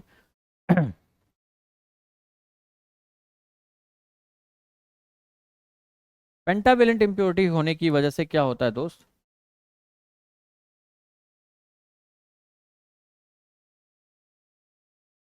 Four electrons participate in bonding while fifth electron is very weakly bonded with the parent atom. पांचवा जो इलेक्ट्रॉन है वो अपने पेरेंट एटम से, भाई 4 ने तो बॉन्डिंग कर ली, पांचवा जो है पेरेंट एटम से बहुत वीकली बॉन्डेड रहता है, तो उसे थोड़ी बहुत भी एनर्जी दोगे तो वो फ्री हो जाएगा। ठीक है। Fifth electron will become freely just by thermal energy at room. तो थर्मल एक्साइटेशन की वजह से, थर्मल एनर्जी से ही क्या होगा? फिफ्थ इलेक्ट्रॉन फ्री हो जाएगा और जंप कर जाएगा कंडक्शन बैंड में। कंडक्शन बैंड में पहुंच गया तो क्या होगा बच्चा पार्टी? कंसंट्रेशन, कंडक्शन बैंड में इलेक्ट्रॉन की तादाद बढ़ेगी। अब समझो, ये जो इलेक्ट्रॉन जंप करके गया है कंडक्शन बैंड में, क्या ये सिलिकॉन का था? नहीं। तो क्या ये बॉन्डिंग में पार्टिसिपेट कर रहा था? नहीं। तो जो ये, अगर ये छोड़ के यहां से छटक के अपने पेरेंट एटम को छोड़ के वहां गया, तो चूंकि ये बॉन्डिंग में पार्टिसिपेट ही नहीं कर रहा था, ये बॉन्डिंग में नहीं, भाई देखो 4 ने तो बॉन्ड करा बना लिए, तो ये 4 तो वैलेंस बैंड में चले गए, ये 5वां बॉन्ड नहीं बनाया तो वैलेंस बैंड में तो नहीं है। ये 4 बॉन्ड बढ़ा रखे हैं, ये 5वां नहीं बना रखा है, मतलब ये शादीशुदा है, और ये नहीं है, तो भाई ऑब्वियस सी बात है इसकी एनर्जी इन शादीशुदा वाले इलेक्ट्रॉन से तो ज्यादा होगी। और ये वाले इलेक्ट्रॉन्स थोड़ी बहुत भी थर्मल एनर्जी मिली तो बहुत इजीली कंडक्शन बैंड में कूद जाते हैं। तो कंडक्शन बैंड में इलेक्ट्रॉन्स की जनसंख्या तो बढ़ गई, लेकिन वैलेंस बैंड में किसी का रिश्ता नहीं टूटा है। वैलेंस बैंड से चूंकि कोई निकल के नहीं आया, तो वैलेंस बैंड में होल्स की जनसंख्या उतनी ही रही, बस इलेक्ट्रॉन्स की जनसंख्या कंडक्शन बैंड में बढ़ गई है। तो वही बात यहाँ पे समझाई गई है। नंबर ऑफ इलेक्ट्रॉन्स जो होते हैं वो बहुत ज्यादा हो जाते हैं NH से। Electrons in conduction band, holes in valence band होता है NH, बढ़ जाता है। तो एन टाइप में number of electrons number of holes से ज्यादा होते हैं, number of electrons much much greater than number of holes हो जाता है। Pentavalent impurity and pure semiconductor both are electrically neutral, hence n type semiconductor is also electrically neutral। ये point भी समझा दिया, बात क्लियर है। अब इसका एनर्जी बैंड गैप डायग्राम भी सिखा देता हूँ। पी टाइप भी समझ लेते, फिर दोनों के बैंड गैप, या पहले एन का बैंड गैप डायग्राम बना देता हूँ। तो ये एन टाइप सेमीकंडक्टर के लिए एनर्जी बैंड गैप है। किसके लिए है? ये एन टाइप का एनर्जी डायग्राम है, ये पी टाइप का है। तो एन टाइप में क्या है बच्चा पार्टी? देखो, ये वैलेंस बैंड में, इलेक्ट्रॉन्स हैं, बॉन्डिंग में पार्टिसिपेट किए हैं। At room temperature, pure intrinsic nature की वजह से, जैसे इंट्रिंसिक सेमीकंडक्टर में भी तुमने देखा था, रूम टेम्परेचर पे कुछ इलेक्ट्रॉन्स तो थर्मली एक्साइट होके यहाँ पहुंच गए थे। तो ये वाली पॉसिबिलिटी तो इम्प्योरिटी एडिशन के बाद भी है। तो कुछ इलेक्ट्रॉन तो होंगे, जैसे देखो ये वाला यहाँ होल है, तो यहाँ वाला इलेक्ट्रॉन छटक के यहाँ पहुंच गया होगा, ठीक है, एक ही होल क्रिएट। लेकिन बाकी जो इसमें इतनी जनसंख्या दिख रही है वो कहाँ से आई? जो आपने डोनर पेंटावेलेंट इम्प्योरिटी ऐड करी थी, तो डोनर का एनर्जी लेवल और आएगा। डोनर चूंकि बॉन्डिंग में पार्टिसिपेट नहीं किया था, तो इसलिए वो वैलेंस बैंड के एनर्जी लेवल से ऊपर था। चूंकि ये बॉन्डिंग में पार्टिसिपेट नहीं करा था, फ्री था, तो इसकी एनर्जी हाई थी। तो जो डोनर इंप्योरिटी ऐड करी है, पेंटावेलेंट इंप्योरिटी जो ऐड करी है, तो डोनर का जो एनर्जी गैप एनर्जी लेवल होता है वो कंडक्शन बैंड के बहुत पास होता है। इनफैक्ट इनके बीच में जो बैंड गैप होता है बहुत छोटा होता है, 0.01 इलेक्ट्रॉन वोल्ट। ये इतना कम बैंड गैप होता है कि थोड़ी सी भी थर्मल एनर्जी मिली, रूम टेम्परेचर पे इतनी इनफ थर्मल एनर्जी होती है कि डोनर वाले जितने भी इलेक्ट्रॉन है डोनर एटम के, सारे जम कर जाएंगे कंडक्शन बैंड में। कंडक्शन बैंड में पहुंच गया, पार्टी चल रही है, बढ़िया मूवमेंट हो रहा है, तो इलेक्ट्रॉन की जनसंख्या कंडक्शन बैंड में बढ़ने की वजह से बहुत बढ़िया कंडक्शन मिलता है और कंडक्टिविटी बढ़ जाती है किसी भी प्योर सेमीकंडक्टर। तो यहाँ पे जो इलेक्ट्रॉन्स हैं कुछ तो वैलेंस बैंड से जंप करके आए हैं, जो जंप करके आए हैं उसके करस्पॉन्डिंग तो होल इक्का दुक्का बनेंगे, लेकिन मेजरली जो इलेक्ट्रॉन्स हैं वो डोनर के जो पेंटावेलेंट इंप्योरिटी ऐड करी उसके इलेक्ट्रॉन जंप करके आए हैं। इस वजह से नंबर ऑफ इलेक्ट्रॉन्स तो बहुत बढ़ जाते हैं कंडक्शन बैंड में, लेकिन वैलेंस बैंड के होल्स नहीं बढ़ पाते। क्लियर है? अब बात करते हैं पी टाइप सेमीकंडक्टर की। इसमें क्या हो रहा होता है? पी टाइप में क्या करते हैं? ट्राईवेलेंट इंप्योरिटी ऐड करते हैं थर्ड ग्रुप की, ठीक है, ये लिख रखी है। These are called acceptor impurity. इन इंप्योरिटी को क्या कहते हैं? एक्सेप्टर इंप्योरिटी कहते हैं। यहाँ पे number of holes much much greater than number of electrons हो जाते हैं। इस केस में इलेक्ट्रॉन बहुत कम होता है, इलेक्ट्रॉन माइनॉरिटी में होते हैं और एनएच होल्स जो होते हैं मेजॉरिटी में होते हैं, ठीक है। तो पी टाइप में बोलूं या एन टाइप में बोलूं, number of electron number of proton के बराबर होता है, लेकिन number of holes number of electron से बहुत ज्यादा होते हैं। P type semiconductor is electrically neutral, N type semiconductor भी इलेक्ट्रिकली क्या था? Neutral. Just wait a minute guys, तो थोड़ा करेक्ट कर लूं।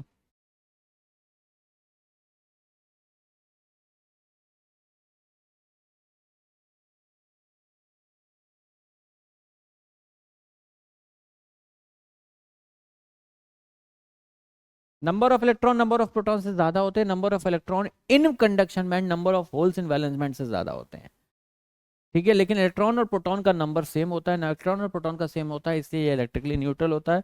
पी टाइप भी क्या होता है? इलेक्ट्रिकली न्यूट्रल होता है, लेकिन इसमें होल्स की जनसंख्या जो होती है वैलेंस बैंड में बहुत ज्यादा होती है as compare to electron in conduction band. अब होल्स की जनसंख्या कैसे बढ़ रही है, ये थोड़ा अजीब है सुनने में, तो समझो होता क्या है। जब आपने ट्राईवेलेंट इंप्योरिटीज डाली, तो ट्राईवेलेंट जो इंप्योरिटी होती है ना, एक्सेप्टर इंप्योरिटी भी कहते हैं, तो इनका जो एनर्जी लेवल आता है दोस्त, इनका जो एनर्जी लेवल आता है वो कहीं यहां कहीं आता है, ये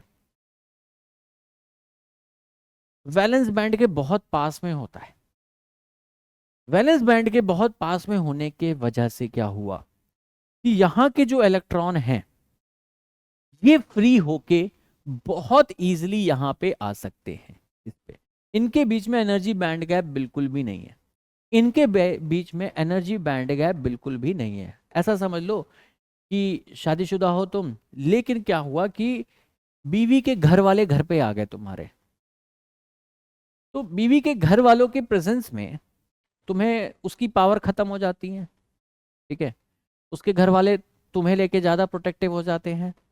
तो अब तुम्हारा मन है, ज्यादा दूर तो नहीं लेकिन हाँ आस पड़ोस में मोहल्ले में घूम सकते हो, दोस्त आ गए बाहर तो उनके साथ मिलने जा सकते हो, चौराहे पे जा सकते हो, थोड़ी बहुत तफरी मार सकते हो। तो सिंपल सी वही बात हो जाती है, क्योंकि एक्सेप्टर का इम्प्योरिटी लेवल मतलब मायके वाले बीवी के घर वाले आ गए तुम्हारे घर में, तब उनकी प्रोटेक्शन में बीवी की पावर खत्म हो जाती है। तो अब यहाँ के इलेक्ट्रॉन्स जो हैं वो बहुत इजीली यहाँ तो नहीं जा सकते, कुछ अभी भी हो सकता है कि यहाँ से वहां चले जाए इंट्रिंसिक नेचर की वजह से जो पहले हो रहा था, तो दो चार एक का दुक्का तो यहाँ से छोड़ के कंडक्शन बैंड में पहुंचेंगे। लेकिन जो मैक्सिमम इलेक्ट्रॉन्स होंगे वो एक्सेप्टर, वही ने माना है 4 दिन बाद ये चले जाएंगे, फिर वो हावी होने लगेगी अपन पे, तो थोड़े दिन एंजॉय कर लेते हैं, तो वो क्या है बिल्कुल पास में जो एक्सेप्टर का एनर्जी गैप है इसमें बहुत इजीली जा सकते हैं। तो यहाँ के इलेक्ट्रॉन्स जो है छटक के एक्सेप्टर के पास पहुंच जाते हैं, क्योंकि अपनी वैकेंसी अपनी लोकेशन को छोड़ के गए हैं, तो यहाँ पे क्या होगा, एक वैकेंट पोजिशन होल्स क्रिएट होंगे। तो इस वजह से एक्सेप्टर का इम्प्योरिटी लेवल वैलेंस बैंड के बहुत पास में होने की वजह से, ये बैंड गैप बहुत कम होने की वजह से इलेक्ट्रॉन्स बहुत इजीली एक्सेप्टर के एनर्जी लेवल पे पहुंच जाते हैं, तो यहाँ पे होल्स हो ज़्यादा बन जाते हैं। इतनी भी एनर्जी नहीं होती कि कूद के यहाँ पहुंच जाए, ठीक है, बीवी के घर वाले आ गए, लेकिन इसका मतलब ये थोड़ी ना है कि तुम गोवा ही भाग जाओगे, इतनी भी छूट नहीं मिलती, लेकिन हाँ थोड़ी बहुत मिल जाती है। तो इस वजह से यहाँ के जो इलेक्ट्रॉन्स होते हैं वो यहाँ पे मैक्सिमम 2-4 तो पहुंच सकते हैं, होते हैं अजूबे कुछ, लेकिन मैक्सिमम तो यहीं रह जाते हैं, ठीक है। तो लेकिन ये वाला एक्सेप्टर एनर्जी लेवल चूंकि बहुत पास में है, तो बहुत इजीली जंप करके यहाँ पे जा सकते हैं, और जंप करके यहाँ पे जाएंगे तो अपनी लोकेशन को छोड़ देंगे, तो वैकेंसी क्रिएट होगी, तो यहाँ होल्स की तादाद वैलेंस बैंड में बढ़ जाती है। तो पी टाइप्स में होल्स की जनसंख्या वैलेंस बैंड में बढ़ जाती है, इलेक्ट्रॉन्स की जनसंख्या कंडक्शन बैंड में नहीं बढ़ती है। तो इस वजह से नंबर ऑफ होल्स जो होते हैं यहाँ पे बहुत ज़्यादा मिलते हैं वैलेंस बैंड में, और नंबर ऑफ इलेक्ट्रॉन्स जो होते हैं कंडक्शन बैंड में वो कम मिलते हैं। क्लियर है? ये हो गई एन टाइप पी टाइप की एनर्जी बैंड गैप की बात हो गई। यहाँ पे मैंने एनर्जी बैंड गैप बना दिया है एन टाइप के लिए।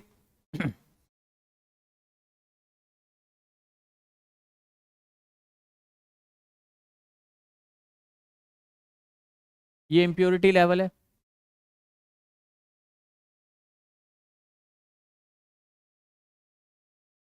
एन टाइप के लिए जो इम्प्योरिटी जो डोपिंग करी है, ठीक है, इसे डोनर इम्प्योरिटी लेवल कहते हैं, ये कंडक्शन बैंड के पास होता है। पी टाइप में acceptor impurity trivalent group add करते हैं, एक्सेप्टर कहते हैं इन्हें, इनका जो एनर्जी लेवल होता है वैलेंस बैंड के पास होता है।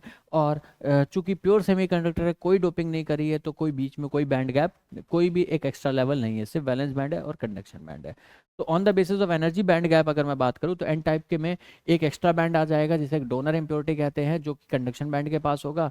पी टाइप में क्या होता है बच्चा, एक्सेप्टर इम्प्योरिटी लेवल आ जाता है जो कि वैलेंस बैंड के पास होता है, और प्योर सेमीकंडक्टर में बीच में वैलेंस बैंड और कंडक्शन बैंड में कोई भी एक एक्स्ट्रा एनर्जी लेवल नहीं होता। आई होप यहाँ तक सभी बच्चे कंफर्टेबल होंगे, क्लियर होंगे। प्योर सेमीकंडक्टर में इलेक्ट्रॉन इन वैलेंस बैंड और holes in electron in conduction band and holes in valence band बराबर होते हैं।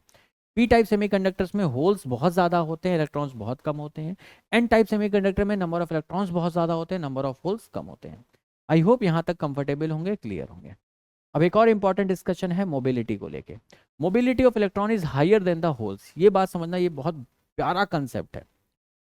मोबिलिटी जो होती है इलेक्ट्रॉन की, और बहुत इंपॉर्टेंट है, नीट ने 2 बार 3 बार पूछा भी है, मोबिलिटी जो होती है, इलेक्ट्रॉन ज़्यादा मोबाइल होते हैं, बहुत ईजिली मूव कर सकते हैं rather than holes. Hence, for n-type semiconductor with same number of electron as that of number of holes in the p-type semiconductor, मतलब इक्वल डोपिंग करी n टाइप में भी और p टाइप बनाया, लेकिन n टाइप ज्यादा कंडक्टिव होगा as compare to p type semiconductor, n type will be more. ऐसा समझ लो, n टाइप जो इलेक्ट्रॉन्स होते हैं वो लाइक अ फेरारी हैं, और होल्स जो हैं वो लाइक अ वैगन आर है, ठीक है।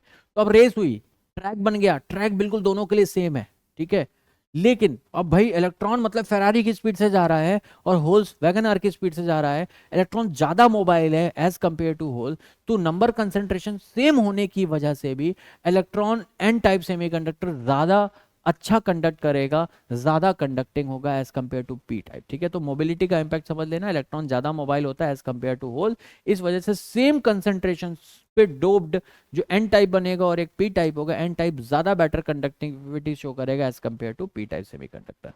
यहां तक कंफर्टेबल है? अब आता है मास एक्शन लॉ। एनआई क्या कहते हैं, number of intrinsic charge career कहते हैं। एनआई का स्क्वायर हमेशा एनई इंटू एनएच के बराबर होता है किसी भी डोप्ड सेमीकंडक्टर के लिए। एनआई क्या होता है, number of intrinsic intrinsic charge carrier. NE क्या होता है, नंबर ऑफ इलेक्ट्रॉन्स, और एनएच क्या होता है, नंबर ऑफ होल्स। तो एनआई का स्क्वायर हमेशा एनई इंटू एनएच का होता है। एक ही फॉर्मूला है, तो सवाल आएगा तो इसी फॉर्मूले पे आएगा, और कुछ फॉर्मूला है ही नहीं चैप्टर में, मोस्टली थ्योरेटिकल सवाल आते हैं। अब टेम्परेचर डिपेंडेंसी पे बात कर लेते हैं वापस से एक बार। टेम्परेचर बढ़ाते हैं तो सेमीकंडक्टर की टेम्परेचर बढ़ाने से रेजिस्टेंस कम होती है, कंडक्टिविटी इंक्रीज करती है, रेजिस्टेंस कम होती है, रेजिस्टिविटी डिक्रीज करती है, कंडक्टिविटी इंक्रीज होती है। कंडक्टर्स में बात करेंगे तो आप अगर टेम्परेचर बढ़ाएंगे तो उनकी रेजिस्टेंस बढ़ेगी, रेजिस्टिविटी बढ़ेगी, और टेम्परेचर बढ़ाने से कंडक्टिविटी कम होती है कंडक्टर्स की। वही उल्टा होता है टेम्परेचर घटाने पे। टेम्परेचर घटाओगे तो सेमी कंडक्टर्स की रेजिस्टेंस क्या हो जाएगी बच्चा पार्टी, बढ़ जाएगी, रेजिस्टिविटी बढ़ जाएगी, कंडक्टिविटी डिक्रीज कर जाएगी। और वहीं टेम्परेचर बढ़ाने पे इनकी रेजिस्टेंस घटती है, रेजिस्टिविटी भी घटती है, लेकिन कंडक्टिविटी इंक्रीज करती है। अब ऐसा क्यों होता है, तो समझो बच्चा पार्टी, समझो बच्चा पार्टी, इन इलेक्ट्रॉन्स को इंट्रिंसिक पे ही समझा देता हूं। इन इलेक्ट्रॉन्स को यहां पहुंचाने वाला कौन था? क्या 0 केल्विन पे कोई भी इलेक्ट्रॉन की औकात थी यहां पहुंच जाए? नहीं थी। लेकिन थर्मल एनर्जी बढ़ेगी, टेम्परेचर बढ़ेगा, तो ही क्या कहते हैं छटक के यहां पे जाएंगे। तो बेसिकली जो इंट्रिंसिक चार्ज कैरियर है उनकी कंसंट्रेशन कैसे बढ़ रही है? ड्यू टू टेम्परेचर बढ़ रही है। जितना ज्यादा टेम्परेचर, थर्मल टेम्परेचर बढ़ाओगे, क्या इन इलेक्ट्रॉन्स के पास उतनी ज्यादा थर्मल एनर्जी आएगी, उतने ज्यादा थर्मल वाइब्रेशंस होंगे, तो क्या उतने ज्यादा चांसेस हैं कि इन्हें रिक्वायर्ड बैंड गैप की एनर्जी मिल जाए और ये इलेक्ट्रॉन छटक के वहां पहुंच जाए? बिल्कुल। तो सेमीकंडक्टर्स में क्या होता है, टेम्परेचर बढ़ाने से वैलेंस बैंड के जो बॉन्डिंग में पार्टिसिपेट कर रहे हैं इलेक्ट्रॉन, वो बॉन्ड टूटने की चांसेस बढ़ जाते हैं, because thermal energy, thermal temperature बढ़ाने से थर्मल एनर्जी बढ़ती, थर्मल एनर्जी हो सकता है इतनी बड़ी हो जाए कि बैंड गैप से ज्यादा हो जाए, तो इलेक्ट्रॉन इजिली छटक के टूट के यहाँ से वैलेंस बैंड से कूद के कंडक्शन बैंड में पहुंच जाए, तो कंडक्टिविटी इंक्रीज हो जाएगी। लेकिन कंडक्टर्स में डिक्रीज क्यों करती है? बिकॉज वहां पे बैंड थ्योरी काम नहीं आती। कंडक्टिविटी कंडक्टर्स में अगर तुम बात करोगे तो ओवरलैप्ड रीजंस मिल रहे हैं। ओवरलैप्ड रीजन को मिलने की वजह से देखो, जनसंख्या की कोई दिक्कत नहीं है, बहुत है इलेक्ट्रॉन इनके पास कंडक्शन में, लेकिन तुमने टेम्परेचर बढ़ा दिया, मतलब रेंडमनेस बढ़ा दी, तो अब हाईवे तुम जो इलेक्ट्रॉन को मूव करना है, रेंडमनेस बढ़ गई, आपस में बस कोलाइड किए जा रहे हैं। कोलिजन जितने ज्यादा हो रहे हैं, क्या उतना ज्यादा एनर्जी का लॉस होगा, क्या उतनी कंडक्टिविटी डिक्रीज करेगी। तो यहाँ पे टेम्परेचर बढ़ाने से क्या होता है, रेंडमनेस, उनकी थर्मल एनर्जी बढ़ी मतलब उनकी रेंडमनेस बढ़ी, रेंडमनेस बढ़ी मतलब लॉसेस ज्यादा बढ़े। क्यों? क्योंकि यहाँ जनसंख्या अपार थी, भयंकर जनसंख्या है, number of electrons conduction band की कोई कमी नहीं, भरे पड़े हैं। अब जैसे जैसे तुम टेम्परेचर बढ़ाओगे तो क्या बच्चा पार्टी, उनके आपस में कोलिजन बढ़ना, भिड़ंत शुरू हो जाएगी। ठीक है, भिड़ंत शुरू हो जाएगी, मतलब हाईवे है, गाड़ियां हैं, सब कुछ है, लेकिन इतनी ज्यादा गाड़ियां हो गई हाईवे पे कि सब एक दूसरे में कलेश मार दिए, लड़ाई लड़ाई करके जाम हम लगा दिए, वो हो जाएगा टेम्परेचर बढ़ाने पे यहाँ पे। लेकिन यहाँ पे क्या है बच्चा पार्टी, सेमीकंडक्टर्स के केस में हाईवे पे गाड़ी ही नहीं है। हाईवे तक गाड़ी पहुंचना मतलब समझ लो हाईवे बन गया, लेकिन पाकिस्तान जैसी कंट्री, इनके पास गाड़ियां ही नहीं है लोगों के पास। तो भाई कुछ पैसे दो, कहीं से उधार लेंगे दूसरे देशों से, कुछ पैसे लेंगे, पैसे लेके गाड़ी खरीदेंगे, तभी तो हाईवे पे चलाएंगे।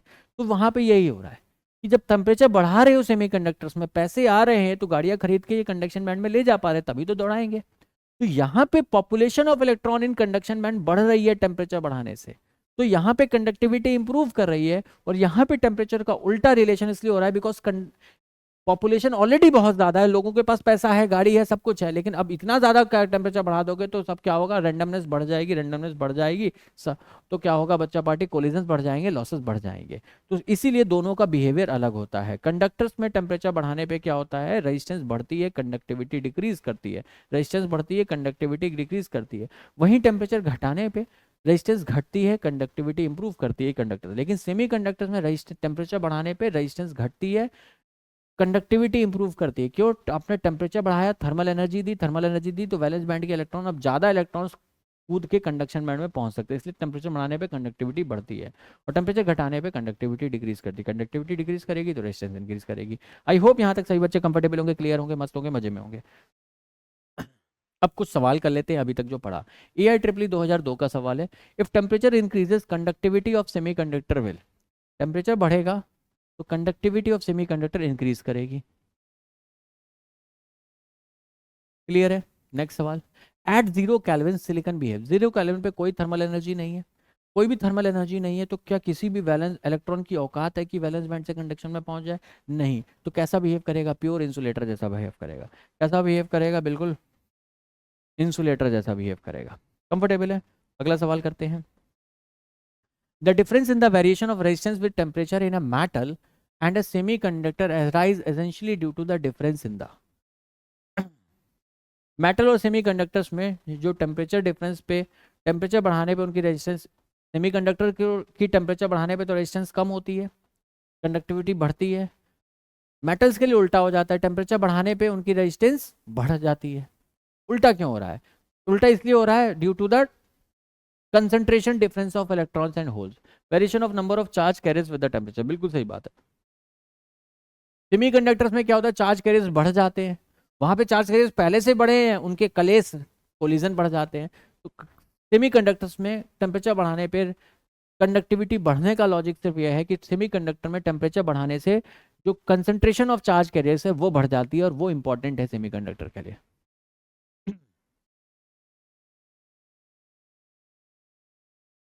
Manifestation of band structure, energy bands के स्ट्रक्चर का होने का बता किसने बताया था? पॉलीज ने बताया था।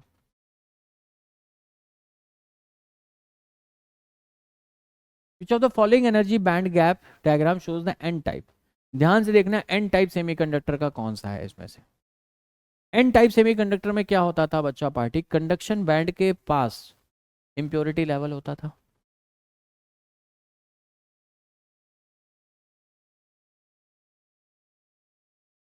ये वाला सही, ऑप्शन नंबर 2। कई बच्चों को लग रहा होगा सर ये भी तो ठीक है, इसमें भी तो इम्प्योरिटी लेवल ऊपर दे रखा है, ये सही है। अरे चचा, क्या कभी वैलेंस बैंड कंडक्शन बैंड से ऊपर हो सकता है? कंडक्शन बैंड नीचे हो, वैलेंस बैंड ऊपर हो, क्या ये प्रैक्टिकल पॉसिबल है? नहीं। वैलेंस बैंड हमेशा नीचे होगा, कंडक्शन बैंड हमेशा ऊपर होगा। तो यहाँ देखो, वैलेंस बैंड नीचे है, कंडक्शन बैंड ऊपर है, और जो इम्प्योरिटी का एनर्जी लेवल है वो कंडक्शन बैंड के पास है। तो ये option number 2 is the correct choice for the given question हो गया। आई होप यहाँ तक कंफर्टेबल होंगे, क्लियर हो गए। पी टाइप सेमीकंडक्टर कैसा होता है? पॉजिटिवली चार्ज होता है, निगेटिवली चार्ज होता है, या न्यूट्रल? पी टाइप बोलो या एन टाइप बोलो, दोनों ही हमेशा इलेक्ट्रिकली न्यूट्रल कह लो या अनचार्ज होते हैं, दोनों पे नेट चार्ज 0 होता है। अगर पी टाइप में मैं कह रहा हूँ number of N H greater than NI है, का मतलब ये नहीं कि प्रोटॉन ज्यादा है, इसका मतलब है नंबर ऑफ होल्स, वो भी कहाँ पे? वैलेंस बैंड में ज्यादा है। नंबर ऑफ इलेक्ट्रॉन कहाँ के? टोटल नंबर ऑफ इलेक्ट्रॉन से मतलब नहीं है, number of electron in conduction band से। कंडक्शन बैंड में जो इलेक्ट्रॉन की तादाद है उनसे ज्यादा नंबर ऑफ होल्स की तादाद है वैलेंस बैंड में। बस ये बात बता रहा है, इलेक्ट्रिकली न्यूट्रल ही होता है। नेक्स्ट सवाल, which statement is correct for P type semiconductor? P type semiconductor के लिए इनमें से कौन सा स्टेटमेंट सही है? Number of electrons in conduction band is more than the number of holes in the valence band. P type है, P type में होल्स ज्यादा होते हैं, number of holes in the valence band is more than the number of electrons the conduction band at room temperature.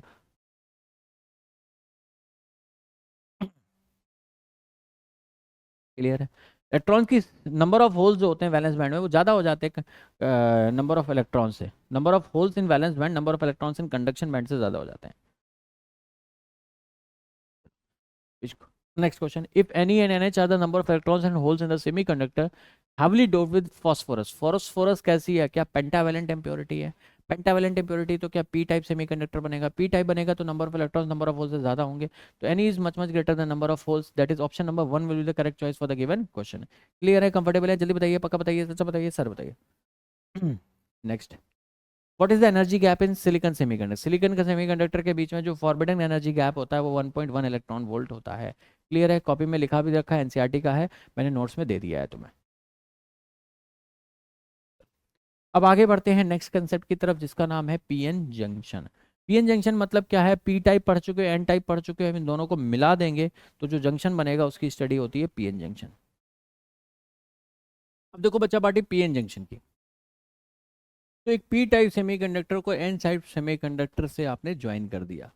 Basically मैं बोल रहा हूँ join करना ऐसे, लेकिन होता नहीं ऐसे का। होते क्या, एक सिंगल सिलिकॉन की वेफर लेते हैं, एक साइड से एन टाइप सेमीकंडक्टर की डोपिंग शुरू करते हैं और दूसरी साइड से पी टाइप ट्राइवेलेंट इम्प्योरिटीज की डोपिंग शुरू करते हैं।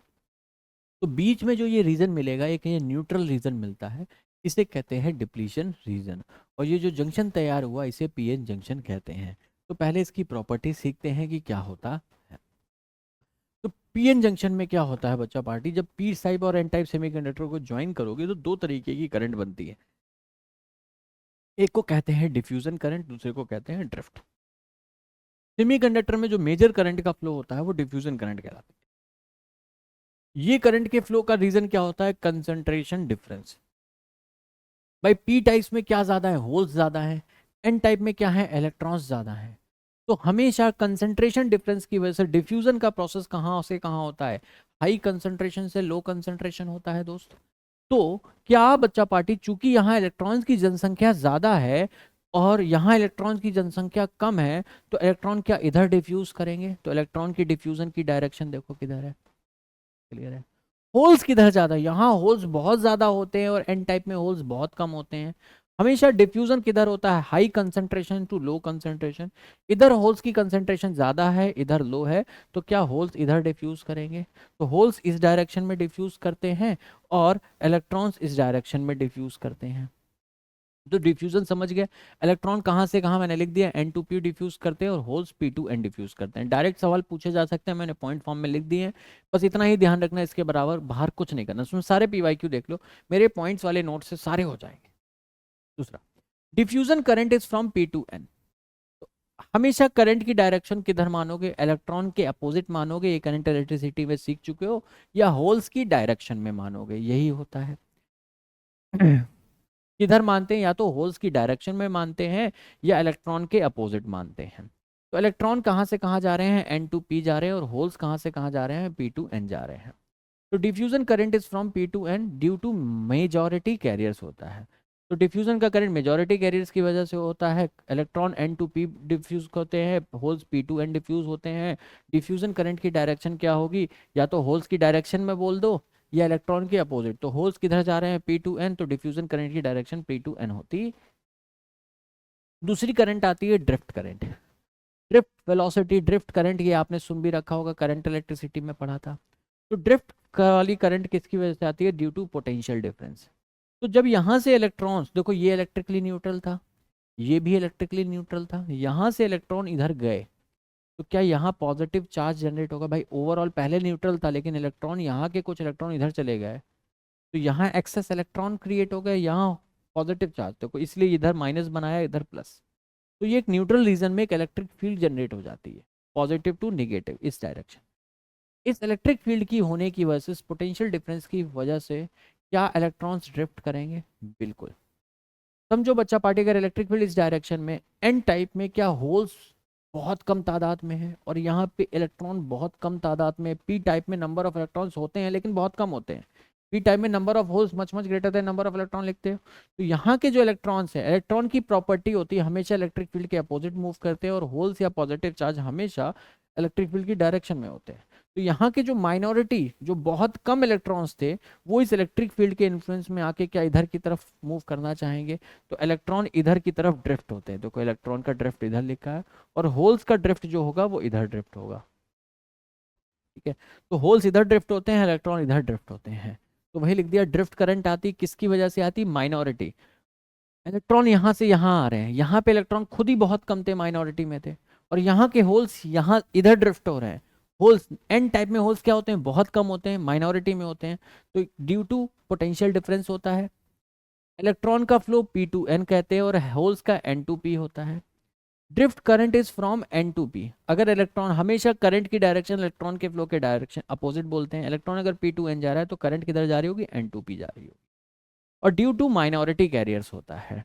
ड्रिफ्ट जो होता है इलेक्ट्रॉन्स, मतलब जो ड्रिफ्ट करंट होती है वो माइनॉरिटी कैरियर्स की वजह से होती है, इसलिए ये बहुत कम होती है। डिफ्यूजन करंट मेजॉरिटी कैरियर्स की वजह से होती है, इसलिए बहुत ज़्यादा होती है सेमीकंडक्टर्स में।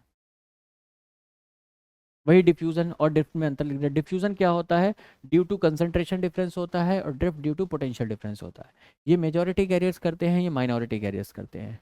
ड्रिफ्ट करंट की डायरेक्शन P2N होती है, सॉरी डिफ्यूजन करंट की डायरेक्शन P2N होती है, ड्रिफ्ट करंट की डायरेक्शन N2P होती है। अंडर नो बायसिंग कंडीशन, अगर कोई एक्सटर्नल, अंडर नो बायसिंग मतलब कोई एक्सटर्नल बैटरी नहीं लगाई है, तो ड्रिफ्ट करंट और डिफ्यूजन करंट क्या होती है? बराबर हो जाती है, इसलिए हम कह देते हैं कि net current flow is zero. तो अगर आपने कोई भी बैटरी नहीं लगा रखी है तब भी कंटिन्यूसली इलेक्ट्रॉन डिफ्यूज भी हो रहे हैं और ड्रिफ्ट भी हो रहे हैं, लेकिन जो ड्रिफ्ट करंट और डिफ्यूजन करंट है वो इक्विलिब्रियम कंडीशन में बराबर होती है, इसकी वजह से हम कह देते हैं कि नेट करंट फ्लो जीरो होता है। अब जब आप बैटरी लगाओगे तो काम बदल जाता है। अब कैसे बदल जाता है उसको समझने के लिए आपको समझना पड़ेगा डिप्लीशन रीजन, क्योंकि डिप्लीशन रीजन की प्रॉपर्टी पे भी डायरेक्ट सवाल पूछे जाते हैं। तो डिप्लीशन रीजन क्या होता है? ये जो बीच में न्यूट्रल रीजन बना, इसे क्या कहते हैं? डिप्लीशन रीजन कहते हैं।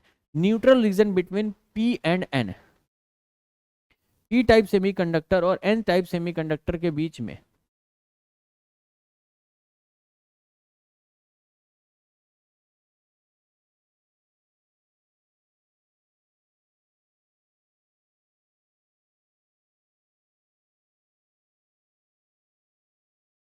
Neutral region between P and N type semiconductor को क्या कहते हैं, उस रीजन को डिप्लीशन कहते हैं। There exist an electric field from N to P, इस रीजन में एक इलेक्ट्रिक फील्ड एग्जिस्ट करती, क्यों एग्जिस्ट करती है भाई, ये एन टाइप सेमीकंडक्टर था, यहाँ पे इलेक्ट्रॉन्स बहुत ज़्यादा थे और यहाँ पे इलेक्ट्रॉन्स पी टाइप में बहुत कम थे, तो इलेक्ट्रॉन क्या डिफ्यूज हुए होंगे। ये पहले न्यूट्रल था लेकिन यहाँ के इलेक्ट्रॉन कुछ यहाँ आ गए, तो क्या एज अ होल यहाँ पे पॉजिटिव चार्ज जनरेट होगा। पी टाइप पहले क्या था बच्चा पार्टी, इलेक्ट्रिकली न्यूट्रल था, लेकिन यहाँ से कुछ इलेक्ट्रॉन यहाँ आए तो क्या यहाँ नेगेटिव चार्ज जनरेट होगा। क्या हमेशा पॉजिटिव चार्ज से नेगेटिव चार्ज की तरफ इलेक्ट्रिक फील्ड सेटअप होती है, तो ये एक इलेक्ट्रिक फील्ड सेटअप हो गई। तो इस न्यूट्रल रीजन में एक इलेक्ट्रिक फील्ड, यहाँ पे कोई चार्ज नहीं है, न्यूट्रल रीजन क्यों, क्योंकि यहाँ पे चार्ज फ्री रीजन है, यहाँ पे कोई भी चार्ज पार्टिकल नहीं, तो चार्ज फ्री रीजन है, तो यहाँ पे क्या एग्जिस्ट कर रही है, इलेक्ट्रिक फील्ड एग्जिस्ट कर रही है। तो न्यूट्रल रीजन होता है between P and N type का, डिप्लीशन रीजन कहते हैं। यहाँ पे इलेक्ट्रिक फील्ड एग्जिस्ट करती है, कहाँ से, एन से पी की तरफ एग्जिस्ट करती है। Due to electric field there exist a potential, अगर इलेक्ट्रिक फील्ड होगी तो क्या पोटेंशियल डिफरेंस होगा, there exist a potential difference, और उसी पोटेंशियल डिफरेंस को अपन क्या कहते हैं, बैरियर पोटेंशियल कहते हैं। इस डिप्लीशन रीजन में जो इलेक्ट्रिक फील्ड है उस इलेक्ट्रिक फील्ड की वजह से एक पोटेंशियल डिफरेंस होगा। क्या पोटेंशियल डिफरेंस की डेफिनेशन पढ़ी थी, इलेक्ट्रिक फील्ड इंटू, अगर ये गैप डिस्टेंस टी है, इसे इलेक्ट्रिक फील्ड से मल्टीप्लाई कर देंगे, क्या बैरियर पोटेंशियल पोटेंशियल डिफरेंस आ जाएगा पी और एन के बीच में, हाँ या ना। तो इस डिप्लीशन रीजन में एक बैरियर पोटेंशियल एग्जिस्ट करता है। एन साइड जहाँ पे जिधर पॉजिटिव चार्ज होता है वो हायर पोटेंशियल पे होता है, जिधर नेगेटिव चार्ज आता है वो लोअर पोटेंशियल। तो P type semiconductor lower potential पे होता है और N type side higher potential पे होता है, और इन दोनों के पोटेंशियल का जो गैप होता है इसे पोटेंशियल बैरियर पोटेंशियल कहते हैं। ठीक है, अब बैरियर, अगर तुम्हें कंडक्शन कराना है, अब तुम्हें इलेक्ट्रॉन्स को, अगर इलेक्ट्रॉन्स को यहाँ से यहाँ भेजना है या होल्स को यहाँ से यहाँ भेजना है, तो तुम्हें क्या करना पड़ेगा, इस बैरियर पोटेंशियल, इतनी एनर्जी, जितनी एनर्जी इस बैरियर पोटेंशियल को क्रॉस करने की चाहिए, इतनी एक्सटर्नल एजेंट कोई आए जो इतनी वैल्यू ऑफ बैरियर एनर्जी दे दे, तभी इलेक्ट्रॉन जंप कर पाएगा यहाँ से यहाँ। तो एक्सटर्नल एजेंट जो इसको वो एनर्जी दे सकता है, बैरियर पोटेंशियल को ओवरकम कर सकता है, उसे क्या कहते हैं, बैटरी कहते हैं। तो किसी भी एंड पीएन जंक्शन को या सेमीकंडक्टर को बैटरी से कनेक्ट करने के प्रोसेस को कहते हैं बायजिंग। बायजिंग मतलब तुमने करंट के फ्लो की तरह लिए तुम बायस्ड हो गए, तुमने एक एक्सटर्नल एजेंट की हेल्प ले ली, उस हेल्प को क्या कहते हैं, बैटरी कहते हैं, जिसकी वजह से तुम करंट के फ्लो को जो डायरेक्शन दे रहे हो। तो दो तरीके से बायजिंग की जाती है, फॉरवर्ड बायजिंग और रिवर्स बायजिंग। फॉरवर्ड बायजिंग मतलब पी टाइप को बैटरी के पॉजिटिव टर्मिनल से जोड़ दो, पी टाइप सेमीकंडक्टर को बैटरी के पॉजिटिव टर्मिनल से जोड़ दो और एन साइड को नेगेटिव टर्मिनल से जोड़ दो, तो जो बायजिंग तैयार होती है उसे फॉरवर्ड बायजिंग कहते हैं। फॉरवर्ड बायजिंग कंडीशन में डायोड कंडक्टिंग होता है, बढ़िया करंट फ्लो करता है। अब देखो बार बार पीएन जंक्शन ऐसा तो बनाएंगे नहीं, इसलिए पीएन जंक्शन डायोड का रिप्रेजेंटेशन, स्मॉल सिंबॉलिक रिप्रेजेंटेशन कुछ इस तरीके से करते हैं। फिर दूसरा आता है रिवर्स बायस। रिवर्स बायसिंग में क्या करते हैं, पी टाइप को नेगेटिव साइड से generate, negative terminal of battery से कनेक्ट करते हैं और एन टाइप को पॉजिटिव टर्मिनल ऑफ बैटरी से कनेक्ट करते हैं। ऐसा करने से क्या होता है बच्चा पार्टी, इसे रिवर्स बायसिंग करते हैं। रिवर्स बायसिंग में क्या होता है बच्चा पार्टी, रिवर्स बायसिंग में जो सेमीकंडक्टर होता है वो काम नहीं करता, कोई करंट फ्लो नहीं होती, तो इसे रिवर्स बायसिंग करते हैं और इसे फॉरवर्ड बायसिंग करते हैं। बैरियर पोटेंशियल अगर मैं सिलिकॉन के लिए मैं बात करूं, ये बैरियर पोटेंशियल जो सिलिकॉन के लिए होता है वो 0.7 वोल्ट होता है, और जर्मेनियम के लिए अगर मैं बात करूं तो 0.3 वोल्ट होता है। ये दो barrier potential silicon PN junction diode के लिए 0.7 है और जर्मेनियम के लिए 0.3 है, और जो वहां बताए थे वो बैंड गैप था। प्योर सिलिकॉन सेमीकंडक्टर के वैलेंस बैंड और कंडक्शन बैंड का जो एनर्जी बैंड गैप है वो 1.1 होता है, वो एक अलग चीज है, और बैरियर पोटेंशियल एक अलग चीज है, ये भी चीज डाटा पूछ दिया जाता है। सिलिकॉन के लिए जो बैरियर पोटेंशियल होता है 0.7 वोल्ट होता है, मतलब कुल मिला के 0.7 वोल्ट से ज़्यादा पोटेंशियल की जब बैटरी लगाओगे तभी ये फॉरवर्ड बायस में कंडक्टिंग हो पाएगा, इससे कम लगाओगे तो सिलिकॉन नहीं कंडक्ट कर रहा। जर्मेनियम में 0.3 वोल्ट से बड़ी बैटरी लगाओगे तभी फॉरवर्ड बायस में कंडक्टिंग हो पाएगा, अदरवाइज नहीं हो पाएगा। सिंपल सी बात ये होता है। अगर बैरियर पोटेंशियल मेंशन ना हो, नहीं दिया हो, तो लेना भी मत, तुम ये मान लेना कि बस बैटरी लगाया तो कोई भी पोटेंशियल बैरियर पोटेंशियल के फॉर्म में ड्रॉप नहीं हो रहा, लेकिन पता होना चाहिए कुछ फैक्ट्स। अब फॉरवर्ड बायसिंग फॉरवर्ड बायस में कुछ नहीं करते हैं, पी टाइप को हायर पोटेंशियल मतलब बैटरी के पॉजिटिव टर्मिनल से जनरेट कर देते हैं। ये वाली जो डंडी होती है इसे एन टाइप बोलते हैं, एंड ये वाला एंड पी टाइप होता है। पी टाइप को इस ट्राइंगल से रिप्रेजेंट करते हैं, मैं यहाँ लिख भी दे रहा। ट्राइंगल पी टाइप को रिप्रेजेंट करता है और ये जो डंडा है ये एन टाइप को रिप्रेजेंट करता है। तो पी टाइप पे पॉजिटिव, एन टाइप पे नेगेटिव टर्मिनल जनरेट किया। तो फॉरवर्ड बायसिंग में क्या क्या मिलता है? फॉरवर्ड बायसिंग करने से डिप्लीशन विड्थ, ध्यान कर लो ये चारों पांचों पॉइंट, इसी पे सवाल आएंगे तो इसके अलावा कुछ नहीं पूछा जा सकता। फॉरवर्ड बायसिंग करने से क्या होता है? डिप्लीशन विड्थ कम होती है, बैरियर पोटेंशियल कम होता है, डायोड कैसा हो जाता है? कंडक्टिंग हो जाता है। Forward bias current is due to majority carriers. ठीक है, फॉरवर्ड बायसिंग में जो करंट होती है मेजॉरिटी कैरियर्स की वजह से होती है और उसे डिफ्यूजन करंट भी कहते हैं। क्लियर है? तो किसी भी डायोड को फॉरवर्ड बायस करने से ये चार घटनाएं हो रही हैं, चारों पता होनी चाहिए। क्या? डिप्लीशन विड्थ जो होती है, जो डिप्लीशन रीजन होता है वो थिन हो जाता है, बहुत पतला हो जाता है। बैरियर पोटेंशियल डिक्रीज कर जाता है, कंडक्टिविटी इंक्रीज, डायोड कंडक्टिंग हो जाता है। और जो फॉरवर्ड बायस करंट होती है वो डिफ्यूजन की वजह से होती है, मेजॉरिटी चार्ज कैरियर्स की वजह से। दूसरी आती है रिवर्स बायस। रिवर्स बायस में क्या करेंगे? पी टाइप को निगेटिव टर्मिनल से और एन टाइप को positive terminal, high N type को हाई पोटेंशियल से पी टाइप को लो पोटेंशियल कर दिया। पी टाइप पे लो पोटेंशियल और एन टाइप पे हाई पोटेंशियल कर दोगे तो कैसा हो जाएगा? Reverse bias. रिवर्स बायस करने से क्या होता है? डिप्लीशन विड्थ और चौड़ी हो जाती है, बैरियर पोटेंशियल और बड़ा हो जाता है, डायोड कैसा हो जाता है? Non conducting. भाई पहले ही नहीं कर पा रहा था, अब तो कद्दू नहीं कर पाएगा। डायोड कैसा हो जाता है? नॉन कंडक्टिंग हो जाता है। थोड़ी बहुत करंट फ्लो हो रही होती है, वो किसकी वजह से हो रही होती है? माइनॉरिटी कैरियर्स की वजह से। There will be small current due to minority carriers. उसे ड्रिफ्ट करंट भी कहते हैं, बहुत छोटी होती है, इनफैक्ट माइक्रो एम्पियर के ऑर्डर की होती है। कितनी होती है? माइक्रो एम्पियर के।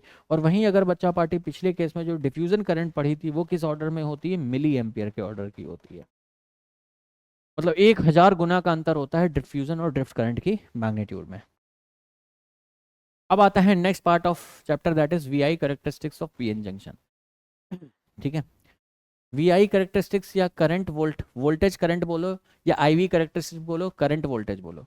तो करंट यहाँ पे प्लॉट करते हैं तो देखो जो फॉरवर्ड बायस रीजन है, ये वाले रीजन को फॉरवर्ड बायस करंट कहते हैं। तो देखो ये मिली एम्पियर में मैंने लिख मेंशन किया है। और रिवर्स बायस में जो करंट आ रही है, देखो रिवर्स बायस में मैंने यहाँ पे क्या मेंशन किया? माइक्रो एम्पियर किया। बात समझ में आई? तो ये वाली फॉरवर्ड बायस कैरेक्टरिस्टिक है एक सिलिकॉन डायोड की। एक सिलिकॉन डायोड की जो फॉरवर्ड बायस करंट करेक्टरिस्टिक है, फॉरवर्ड बायस में करंट वोल्टेज जो रिलेशन है वो कुछ ऐसा आ रहा है। कैसा आ रहा है? नॉन लीनियर आ रहा है। नॉन लीनियर आ रहा है मतलब यहाँ पे ओम्स लॉ नहीं लगा सकते। फॉरवर्ड करंट है, ड्यू टू डिफ्यूजन है, मेजॉरिटी कैरियर्स की वजह से होता है। सिलिकॉन के लिए देखो मैंने लिख रखा है 0.7 वोल्ट आता है। 0.7 वोल्ट का जब फॉरवर्ड पोटेंशियल लगाओगे उसके बाद कंडक्टिविटी बढ़ेगी, इंक्रीज होगी। तो यही बैरियर पोटेंशियल होता है किसके लिए? सिलिकॉन के लिए। जर्मेनियम के लिए देखो यहाँ लिख रखा है 0.3 वोल्ट होता है। बात क्लियर है? रिवर्स कैरेक्टरिस्टिक्स कैसे मिलती है? जब रिवर्स बायस करते हो तो देखो बहुत छोटी स्मॉल करंट फ्लो हो रही होती है, लेकिन रिवर्स वोल्टेज तुम बढ़ाते जाओ बढ़ाते जाओ बढ़ाते जाओ बढ़ाते जाओ बढ़ाते जाओ बढ़ाते जाओ बढ़ाते जाओ बढ़ाते जाओ बढ़ाते जाओ तो 60-70 वोल्ट पे 60-70 वोल्ट पे पहुंच के क्या हो जाएगा? एक एवलांशियल ब्रेकडाउन हो जाएगा। एवलांशियल ब्रेकडाउन हो जाएगा रिवर्स बायस कंडीशन में। अब्रप्टली रिवर्स बायस में बहुत ढेर सारी करंट बढ़ जाएगी, रिवर्स बायस की करंट बढ़ जाएगी। लेकिन ये एवलांशे वाला जो ब्रेकडाउन होता है ये एक सेमीकंडक्टर्स में होना प्रैक्टिकली पॉसिबल नहीं होता। इसलिए नहीं होता बिकॉज सेमीकंडक्टर्स अगर अपन मोबाइल यूज़ कर रहे हैं या लैपटॉप यूज़ कर रहे हैं, इनमें जो बैटरियाँ यूज़ होती हैं तुम जनरली देखा करो 1.5 वोल्ट, 3 वोल्ट, 5 वोल्ट इतनी होती है। मतलब मैक्सिमम तुमने कभी देखा होगा तो 12 वोल्ट, 12 वोल्ट से बड़ी की बैटरी नहीं देखी होगी। तो ये जो ऑपरेट होते हैं 1 वोल्ट, 2 वोल्ट, 3 वोल्ट पे होते हैं। 12 तो बहुत बड़ी बात, दूर की बात बोल दी। तुम कोई भी इलेक्ट्रॉनिक डिवाइस देख लेना जो डीसी पे काम करती है, तुम्हारा मोबाइल से लेके कुछ भी तुम देख लो, वो 2 वोल्ट, 3 वोल्ट, 4 वोल्ट, 5 वोल्ट तो मैक्सिमम मैंने बता दिया, इससे ऊपर ये काम नहीं करते। तो जब इतना, और एक नॉर्मल सिलिकॉन डायोड के लिए जो ब्रेकडाउन वोल्टेज होता है वो 60-70 वोल्ट के आसपास होता है। तो इतना हाई नेगेटिव वोल्टेज मिल ही नहीं पाता, तो रिवर्स ब्रेकडाउन रीजन में कभी जाता नहीं। लेकिन अगर हमें कंप्लीट ग्राफ बनाना है तो इस तरीके से हम बनाएंगे। ये रीजन जहाँ के बाद sudden graph reverse breakdown, reverse current बढ़ी, इस पॉइंट को कहते हैं एवलांशियल ब्रेकडाउन पॉइंट कहते हैं। ठीक है। और यहाँ पे दिख रही है बहुत छोटी सी गैप है, बिल्कुल जीरो नहीं है, बहुत छोटी सी करंट मिल रही है। ये छोटी करंट किसकी वजह से मिल रही है? माइनॉरिटी कैरियर्स की वजह से मिल रही है, ड्रिफ्ट करंट वो कहते हैं, और ये मिलती है माइनॉरिटी कैरियर्स के। तो ये रिवर्स बायस कैरेक्टरिस्टिक है, रट लो, दिमाग में छाप लो, सीधा सवाल आता है रिवर्स बायस कैरेक्टरिस्टिक्स कैसी होती है, फॉरवर्ड बायस कैरेक्टरिस्टिक्स कैसी होती है। आई होप यहाँ तक सभी बच्चे कंफर्टेबल होंगे, क्लियर होंगे, मस्त होंगे, मजे में होंगे। अब आगे बढ़ते हैं। यहाँ तक तो अपन ने सेमीकंडक्टर की प्रॉपर्टीज पढ़ ली, पी टाइप पढ़ लिया, एन टाइप पढ़ लिया, और पीएन जंक्शन के बारे में पढ़ लिया। अब इस पीएन जंक्शन की मदद से हम कुछ डिवाइसेस बनाते हैं, उन डिवाइसेस के बारे में हम अब स्टडी करने वाले हैं। तो कौन कौन सी डिवाइसेस हैं अपने सिलेबस में और हम जो बनाते हैं? तो हम रेक्टिफायर बनाते हैं, जेनर बनाते हैं, ऑप्टो इलेक्ट्रॉनिक डिवाइसेस बनाते हैं, ट्रांजिस्टर नहीं बनाते हैं। ट्रांजिस्टर क्यों नहीं बनाते? मतलब ट्रांजिस्टर बनाते हैं लेकिन अब अपने सिलेबस में नहीं है। नीट ने हम पे एक, एनटीए ने एक बहुत बढ़िया हम पे एहसान किया है कि ट्रांजिस्टर हटा दिया है सिलेबस से। तो ट्रांजिस्टर हमें कवर नहीं करना बिकॉज सिलेबस से डिलीटेड पार्ट में है ये।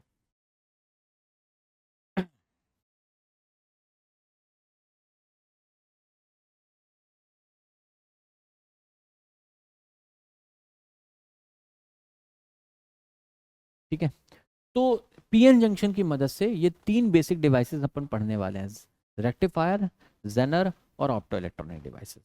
ऑप्टो इलेक्ट्रॉनिक डिवाइसेस तीन तरीके की होती हैं फर्दर, फोटो डायोड, एलईडी और सोलर सेल। तो सबसे पहले रेक्टिफायर की बात करेंगे, फिर जेनर की बात करेंगे, फिर ऑप्टो इलेक्ट्रॉनिक डिवाइसेस की बात करेंगे, और उसके बाद अपन लॉजिक गेट्स पढ़ लेंगे। तो रेक्टिफायर दो तरीके के होते हैं, हाफ वेव रेक्टिफायर और फुल वेव रेक्टिफायर। तो पहले समझो रेक्टिफायर होता क्या है। रेक्टिफायर एक ऐसा सर्किट होता है जिसका काम होता है एसी करंट को, एसी को डीसी में कन्वर्ट करना। ये कोई एक ऑल्टरनेटिंग करंट आ रही थी, इसे डायरेक्ट डीसी में कन्वर्ट करने का काम किसका है बच्चा पार्टी? रेक्टिफायर सर्किट का है। ठीक है। तो सबसे पहले बात करते हैं half wave rectifier. Half wave rectifier किसका बना होता है? एक सिंगल डायोड जो होता है, इसके आगे यहाँ पे एसी सप्लाई कर दी तो ये एक हाफ वेव रेक्टिफायर जैसा बिहेव करेगा। अब क्या होगा बच्चा पार्टी? हाफ वेव क्यों कहते हैं? देखो, जब पॉजिटिव साइकिल आएगी तो ये डायोड कंडक्टिंग हो जाएगा, फॉरवर्ड बायस हो जाएगा तो कंडक्टिंग हो जाएगा। लेकिन जैसे ही नेगेटिव साइकिल आएगी, यहाँ पे नेगेटिव वोल्टेज आएगा यहाँ पे, तो क्या होगा? ये डायोड रिवर्स बायस में हो जाएगा। रिवर्स बायस में डायोड कैसा हो जाता है? Non conducting. तो जब तक ये नेगेटिव करंट चलेगी तब तक यहाँ कोई करंट नहीं मिलेगी। तो जब फॉरवर्ड बायस था तो देखो यहाँ पे एक वेव फॉर्म मिली, लेकिन जब तक रिवर्स बायस था तो तब तक जीरो रही। वापस से जैसे ही फॉरवर्ड बायस आया फिर से करंट आई। तो क्या है? आधी वेव खा जा रहा है, खत्म कर दे रहा है, इसलिए इसे हाफ वेव रेक्टिफायर कहते हैं। ये हाफ वेव रेक्टिफायर सर्किट का डायग्राम है। आप इस तरीके का इनपुट देंगे, आउटपुट में आपको इस तरीके से आधी वेव खाई हुई मिलेगी। ठीक है। तो ये हाफ वेव रेक्टिफायर सर्किट का डायग्राम था। आपने इनपुट वोल्टेज ये है, आउटपुट वोल्टेज में गैप्स मिल रहे हैं। कुछ इंपॉर्टेंट बात ध्यान रखना है हाफ वेव रेक्टिफायर के लिए कि इसकी जो एफिशिएंसी होती है, इसकी जो एफिशिएंसी होती है, एनसीईआरटी का डेटा है कितनी होती है? 40.6% होती है। प्रैक्टिकली देखने में हमें 50% दिखता है। तो देखो, अगर दोनों ऑप्शन मौजूद हो, 40.6 भी अवेलेबल हो और 50 भी हो, तो तुम 40.6 करना। लेकिन कई बार मैंने देखा है सवाल पूछे गए हैं, बोल दिया एफिशिएंसी ऑफ रेक्टिफायर क्या है, 50% आंसर तो, और 50% सही भी है।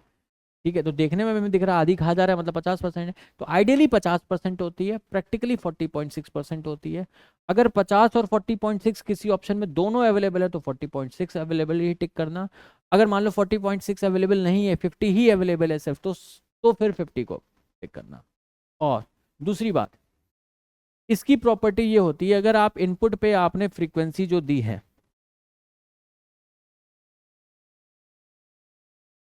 50 हर्ट्ज की फ्रीक्वेंसी, अगर आप इनपुट पे दे रहे हो, तो आउटपुट पे भी जो फ्रीक्वेंसी मिलती है हाफ वेव रेक्टिफायर में, वो 50 हर्ट्ज ही मिलती है। फ्रीक्वेंसी और टाइम पीरियड में कोई खिलवाड़ नहीं करता है हाफ वेव रेक्टिफायर। क्लियर है? अब आते हैं full wave rectifier. Full wave rectifier में जो अपने सिलेबस में एक वो centre taped full wave rectifier है।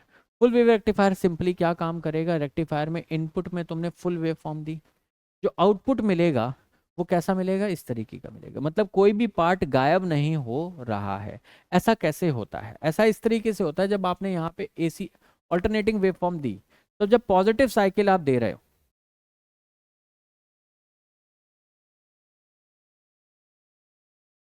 जब आपने पॉजिटिव साइकिल दी ये वाली, समझो, ठीक है, तो ए वाले डायोड पे फॉरवर्ड बायस हो गया, और बी वाला हो जाएगा, इस तरीके से इनकी सेटिंग होती है कि बी वाला कैसा हो जाता है, रिवर्स बायस, और ए वाला फॉरवर्ड बायस। तो ए वाले से करंट फ्लो हो जाएगी इस रास्ते से पूरा, बढ़िया ये फॉर्म मिली। क्यों? क्योंकि इस वक्त डायोड D1 कंडक्टिंग था। कौन सा कंडक्टिंग था डायोड? D1 डायोड कंडक्टिंग था। अब जब ये नेगेटिव साइकिल आएगी तो ये इस तरह से नेगेटिव साइकिल में D2 कंडक्टिंग हो जाता है। अगर भाई यहाँ नेगेटिव आएगा, देखो यहाँ जब पॉजिटिव, अगर यहाँ पॉजिटिव आ रहा है तो यहाँ नेगेटिव आएगा, तो ये रिवर्स बायस हो गया, ये फॉरवर्ड बायस हो गया। लेकिन जब ए पे नेगेटिव आएगा तो D2 पे क्या आएगा? पॉजिटिव आएगा। क्योंकि यहाँ पॉजिटिव आया तो अब ये कंडक्टिंग हो गया और ये कैसा हो गया? नॉन कंडक्टिंग हो गया। तो ये वाली जो वेव फॉर्म आई ये इसके करस्पॉन्डिंग आई। तो एक बार D1 से करंट मिलती है, फिर दूसरी बार D2 से, फिर अगली साइकिल में D1 से, फिर D2 से। तो कोई भी वेव फॉर्म मिस नहीं होती, इसे फुल वेव रेक्टिफायर कहते हैं। बात बस समझने की बात यह है कि ऑल्टरनेटिवली एक बार D1 कंडक्टिंग होता है, एक बार D2, फिर एक बार D1, फिर एक बार D2। एक तो ये समझने की थी। दूसरी बात ये समझने की है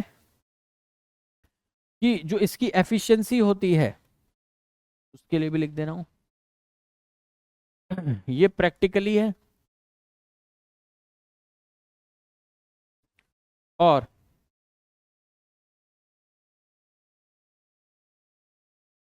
एफिशिएंसी 50% बोल सकते हो थ्योरेटिकली।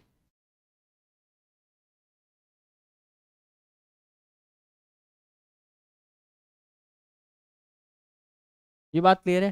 थ्योरेटिकली एफिशिएंसी जो होती है इसकी 50% होती है और प्रैक्टिकली 54.6 होती है। दोनों डेटा पता होने चाहिए, ठीक है।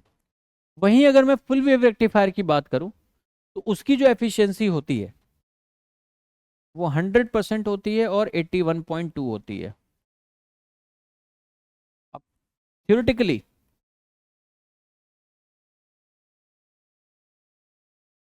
प्रैक्टिकली,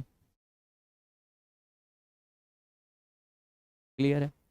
दूसरी बात, इनपुट और आउटपुट पे जो फ्रीक्वेंसी होती है, फुल वेव अगर इनपुट पे आप 50 हर्ट की फ्रीक्वेंसी दे रहे हो तो आउटपुट पे जो फ्रीक्वेंसी मिलती है वो कितनी मिलती है? 100 हर्ट्ज मिलती है। फ्रीक्वेंसी डबल हो जाती है फुल वेव रेक्टिफायर में। क्यों भाई? देखो इसका एक कंप्लीट साइकिल क्या यहाँ से यहाँ तक का मान रहे हो, एक पॉजिटिव एक नेगेटिव के बाद वापस से पॉजिटिव हुई तब जाके रिपीट कर रहा है। लेकिन ये जो आउटपुट में वेव फॉर्म बन रही है वो अपने आधे ही, इसके एग्जैक्टली आधे ही टाइम में के बाद अपने आप को रिपीट करने लग रही है। तो इसकी फ्रीक्वेंसी 100 हर्ट्ज होती है आउटपुट की, और इनपुट की कितनी होती है? 50 हर्ट्ज होती है। तो इनपुट पे अगर 50 हर्ट्ज दोगे तो फुल वेव रेक्टिफायर के केस में आउटपुट पे 100 हर्ट्ज मिलती है। इतनी बस बात ध्यान रखनी है। अब आते हैं अपने नेक्स्ट अगले कंसेप्ट पे जिसका नाम है जिनर डायोड। जिनर डायोड क्या होता है? Special purpose PN junction diode होता है। जिनर डायोड में और नॉर्मल पीएन जंक्शन डायोड में कोई अंतर नहीं है, सिर्फ जो अंतर है वो उसके कंस्ट्रक्शन बनाने के तरीके में है। एक special purpose PN junction diode है तो ये नॉर्मल पीएन जंक्शन को एक सिंपल डंडे से, स्ट्रेट लाइन वाले डंडे से रिप्रेजेंट करते हैं। जिनर में इस चीज को कर्व कर देते हैं ताकि तुम्हें पता चल जाए ये जिनर है ये नॉर्मल है। अंतर क्या होता है? ये लाइटली डोप्ड होते हैं और जिनर में डोपिंग कंसंट्रेशन बहुत हाई कर देते हैं, मतलब बहुत high. Heavily doped PN junction को, हेवली डोप्ड पी टाइप और एन टाइप को कंबाइन करके जो जंक्शन बनता है उसे जिनर कहते हैं। Lightly doped P type N type को कंबाइन करके जो डायोड बनता है उसे नॉर्मल डायोड कहते हैं। और जिनर के केस में सिर्फ और सिर्फ एक चीज का अंतर होता है, डोपिंग का। सेम तरीके से बनाते हैं, सब कुछ सेम होता है, सारे फंडे सेम है, बस क्या करते हैं इसमें डोपिंग कंसंट्रेशन बहुत हाई कर देते हैं। Due to very high doping क्या क्या अब जिनर में कांड होते हैं देखो। हाईली डोप्ड पीएन जंक्शन होता है जिनर।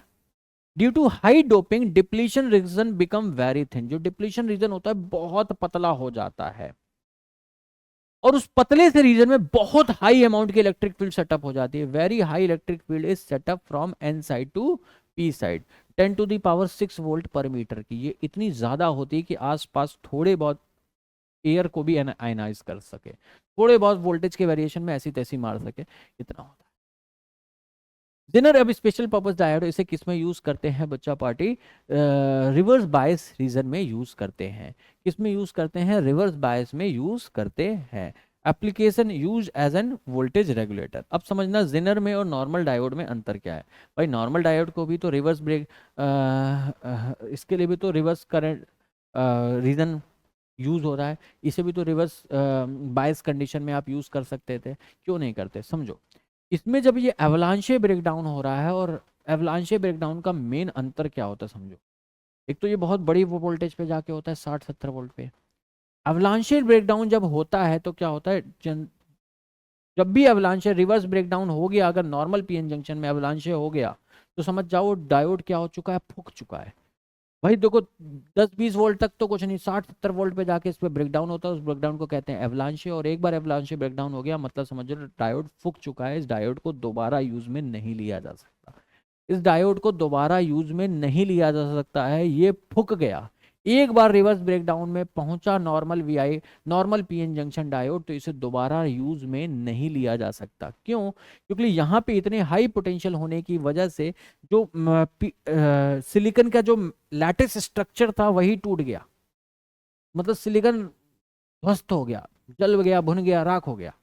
ठीक है, तो कभी देखते हो किसी डिवाइस में धुआं उठ गया तो समझ जाओ एवलांचे रीजन में जा चुका है। तो एवलांचे, एक बार एवलांचे हो गया तो समझो डिप्लीशन रीजन, रीजन जो लेयर थी सब टूट टाट गई, सब खत्म हो गई। तो एक बार अगर कोई भी नॉर्मल पीएन जंक्शन डायोड अपने एवलांचे वाले रीजन में आ गया, रिवर्स ब्रेकडाउन रीजन में आ गया, तो उसे दोबारा यूज में नहीं लिया जा सकता। अब इसी पर्पज, इसी क्या कहते हैं दिक्कत को हटाने के लिए हेवली डोप्ड सेमीकंडक्टर्स बनाए गए जिन्हें जेनर डायोड कहते हैं।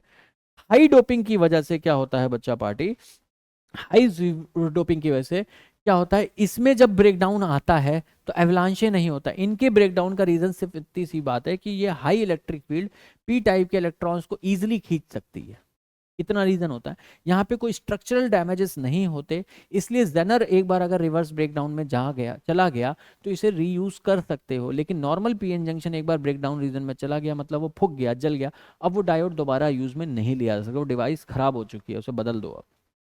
तो यूज इन रिवर्स बायस हो जाता है। एप्लीकेशन क्या होता है, use as an voltage regulator होता है। अब अगर इसकी वीआई करेक्टरिस्टिक्स देखोगे जेनर की, आईवी करेक्टरिस्टिक्स देखो, फॉरवर्ड बायस करेक्टरिस्टिक्स के लिए नहीं बनाते, क्यों? क्योंकि इसे फॉरवर्ड बायस में कभी यूज ही नहीं करते, हमेशा किधर यूज करते, ध्यान रखना, रिवर्स बायस पे। तो रिवर्स बायस में इसकी करंट देखो, एक बार रिवर्स ब्रेकडाउन रीजन में गया, सटाक से बिल्कुल एड्रप्ट है। और इसकी जो रिवर्स ब्रेकडाउन वोल्टेज होती है वो बहुत लो होती है, 5 वोल्ट, 10 वोल्ट, 15 वोल्ट, जो इजिली अचीवेबल भी होती है। तो 5-10 वोल्ट की एक तो ब्रेकडाउन वोल्टेज होती है, जल्दी मिल जाएगी, पॉसिबल एक तो ब्रेकडाउन रीजन में पहुंचाना। दूसरी बात, यहाँ पे जब ब्रेकडाउन हो रहा है वो जेनर ब्रेकडाउन हो रहा है, ना कि एवलांचे।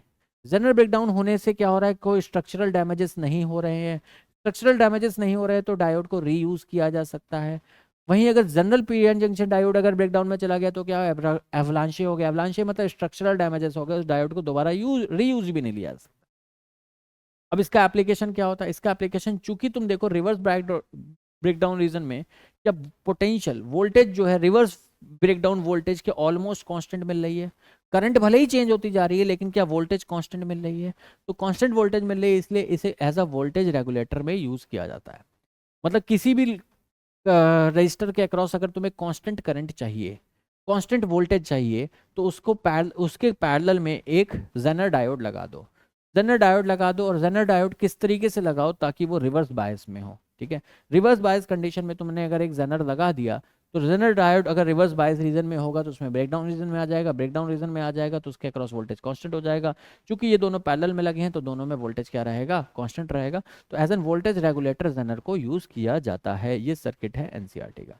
कंफर्टेबल है, क्लियर है? जल्दी बताइए, पक्का बताइए, सच्चा बताइए, सर बताइए। अब जेनर से देखो, एक तो थ्योरी जो बताई वो इंपॉर्टेंट है, साथ में इसके न्यूमेरिकल्स भी इंपॉर्टेंट है। ऑब्वियसली बात है, माइंड मैप सेशंस पे प्रॉपर न्यूमेरिकल्स नहीं ले सकते। अगर आपको न्यूमेरिकल्स देखने हैं तो मेरा जो डिटेल्ड सेशन है इसका थोड़े दिनों में आपको लक्ष्य वो देख लेना, ठीक है? लक्ष्य वाईटी वाले चैनल पे मिल जाएगा, ये कहीं से भी देख ले, बट इसके हाँ न्यूमेरिकल्स ज़रूर सॉल्व कर ले, ये एडवाइस है। एनसीईआरटी में भी 2-4 सॉल्व एग्जाम्पल दे रखे हैं, उसको करेंगे, समझ में आ जाएगा। अब in Zener diode under reverse bias condition due to very high electric field, ध्यान से सुनना क्या क्या बात लिखी है। Under reverse bias condition due to very high electric field, electron of valence band, इतनी इलेक्ट्रिक फील्ड हाई होने की वजह से वैलेंस बैंड के electron get free and conduction occurs due to breakage of covalent bond. तो Zener में क्या होता है, रिवर्स बायस रीजन में इतनी स्ट्रांग फील्ड होती है कि वो वैलेंस बैंड के इलेक्ट्रॉन को फ्री करा लेती है, इतनी हाई एनर्जी, इतनी हाई इलेक्ट्रिक फील्ड होती है।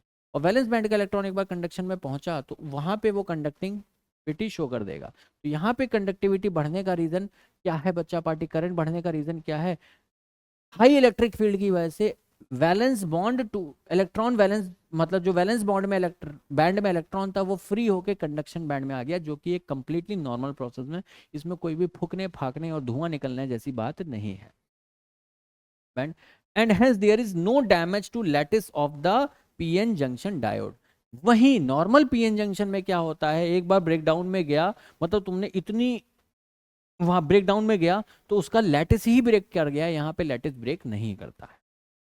And this breakdown is called Zener breakdown. मतलब समझो जेनर ब्रेकडाउन को रिवर्स बायस में यूज किया जा सकता है, नॉर्मल पर्पस पीएन जंक्शन को कभी भी रिवर्स बायस में नहीं यूज कर सकते, क्योंकि एक बार रिवर्स ब्रेकडाउन में चला गया तो वो फूक गया, उसमें से धुआं निकल चुका, उसका लैटिस टूट चुका, वो पीएन जंक्शन खराब हो चुका, उसे नया लेके आओ, बदल दो। अब आते हैं नेक्स्ट पार्ट ऑफ चैप्टर में, that is opto electronic junction devices. Opto का मतलब क्या होता है दोस्त,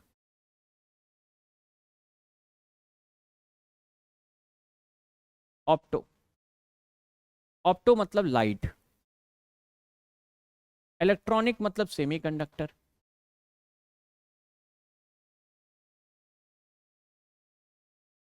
तो लाइट और सेमीकंडक्टर का कंबाइंड इफेक्ट यहाँ पे देखने वाले हैं ऑप्टो इलेक्ट्रॉनिक डिवाइसेस में। अब हमारे सिलेबस में क्या है, हमारे सिलेबस में ज़्यादा बातें नहीं है। हमारे सिलेबस में क्या है, ध्यान रखना बच्चा पार्टी, सिर्फ इनका कंस्ट्रक्शन है कि कैसे बनाए जाते हैं और इनकी आईवी करेक्टरिस्टिक्स है। आज तक की हिस्ट्री में जब भी सवाल आया है, एनसीईआरटी में जो डिटेल दे रखी है, एनसीईआरटी में भी सिर्फ कंस्ट्रक्शन और आईवी करेक्टरिस्टिक्स दे रखी है, और सवाल आया है तो डायरेक्टली पूछा है बताओ ये ग्राफ किसका है, और कुछ नहीं पूछते। तो ग्राफ अगर तुमने देख रखे तुमसे सारे सवाल हो जाए। तो तीन तरीके के ऑप्टो इलेक्ट्रॉनिक जंक्शन डिवाइसेस अपने सिलेबस में हैं। कौन कौन से, सबसे पहला है photo diode used for detecting optical signal, सबसे पहला है फोटो डायोड, दूसरा है एलईडीज, और तीसरा है सोलर सेल। ठीक है, photovoltaic devices which convert optical radiation into electricity. तो सोलर सेल हो गया, एलईडी हो गया, और फोटो डायोड हो गए। ये तीन डायोड हैं अपने सिलेबस में। तीनों मैंने पॉइंट वाइज तुम्हारे लिए सिंपल सिंपल लिख दिए हैं, 1 पेज शॉर्ट नोट्स बना दिए तीनों के लिए। तो फोटो डायोड, फोटो डायोड क्या होता है पहले समझो।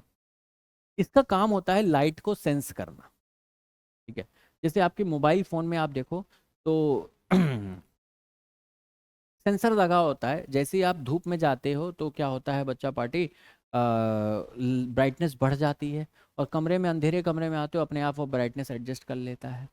या फिर आप कह लो, आप जैसे ही किसी का कॉल आता है फ़ोन कान पे लगाते हो, जैसे ही अंधेरा होता है तो लाइट देखा करो स्क्रीन की बंद हो जाती है, बंद हो जाती है, और जैसे ही इसे बाहर निकालते हो तो लाइट जल जाती है।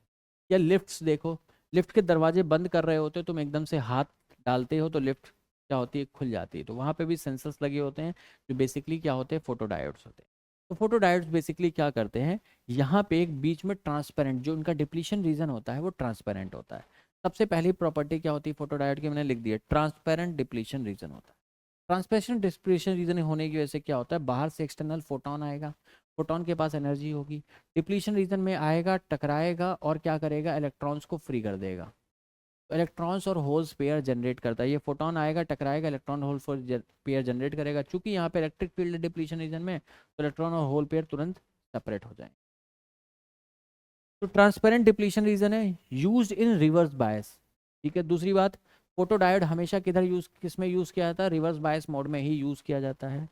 Electrons and holes are generated and in depletion region by photon. ठीक है, इलेक्ट्रॉन्स और होल्स जनरेट होते हैं डिप्लीशन रीजन में, किसके, फोटोन से। फोटोन आता है एनर्जी लेके, डिप्लीशन रीजन में टकराता है, इलेक्ट्रॉन्स को, वैलेंस बैंड के इलेक्ट्रॉन को फ्री करता है, फ्री करता मतलब वैलेंस बैंड के इलेक्ट्रॉन को टकराएगा, एनर्जी देगा, उन्हें कंडक्शन बैंड में बढ़ाए पहुंचाएगा, तो वैलेंस बैंड में एक होल जनरेट हुआ और कंडक्शन बैंड में एक इलेक्ट्रॉन, और चूंकि यहाँ पे इलेक्ट्रिक फील्ड है तो वो तुरंत सेपरेट भी हो जाते हैं। तो तुम्हें तीन बातें सिर्फ ध्यान रखनी है, चौथी बात नहीं पूछी जाएगी। तीन बातें क्या क्या, ट्रांसपेरेंट मटेरियल जो यूज़ किया जाता है, इस सब यूज़ किया जाता है कि ताकि ट्रांसपेरेंट डिप्लीशन रीजन बने, ताकि फोटॉन्स अंदर घुस सकें। दूसरी, हमेशा यूज़ रिवर्स बायस में किया जाता है, फॉरवर्ड बायस में कभी यही यूज़ किया जाता। तीसरी बात, फोटोन आएंगे, डिप्लीशन रीजन में गिरेंगे, वैलेंस बैंड के इलेक्ट्रॉन से टकराएंगे, इलेक्ट्रॉन को फ्री करेंगे, मतलब एनर्जी देके कंडक्शन बैंड में प्रोवाइड पहुंचा देंगे, और यहाँ पे वैलेंस बैंड में एक होल जनरेट कर देंगे, और ये इलेक्ट्रॉन और होल्स तुरंत सेपरेट हो जाएंगे due to the presence of electric field. ये 3 बातें पता है, काम खत्म। चौथी बात ये, on increasing intensity of light, जो फोटॉन्स आ रहे थे वो जितने ज्यादा फोटॉन गिराओगे या उतने ज्यादा कोलिजन्स होंगे, उतने ज्यादा इलेक्ट्रॉन फ्री होंगे, उतने ज्यादा इलेक्ट्रॉन कंडक्शन बैंड में पहुंचेंगे, तो क्या उतनी ज्यादा कंडक्टिविटी, उतनी ज्यादा करंट मिलेगी। तो वही फोटो डायोड में on increasing the intensity of light reverse saturation current increases. Reverse saturation current क्यों इंक्रीज करे, बिकॉज जितने ज्यादा फोटोन आके टकराएंगे उतने ज्यादा इलेक्ट्रॉन्स और होल्स जनरेट होंगे, उतनी ज्यादा करंट मिलेगी। ठीक है, तो ये रिवर्स करंट वोल्टेज कैरेक्टरिस्टिक है। क्या ये रिवर्स ब्राइट रीजन वाली है? देखो बच्चा पार्टी, क्या ये कैरेक्टरिस्टिक और एक जो जनरल डायोड के लिए आईवी कैरेक्टरिस्टिक्स पड़ी थी, दोनों सेम ही है? सेम ही है भाई, ये देखो। बस ब्रेक डाउन रीजन तक नहीं ले जाते यहाँ पे, इस बात का ध्यान रखते हैं। तो देखो यही ग्राफ यहाँ पे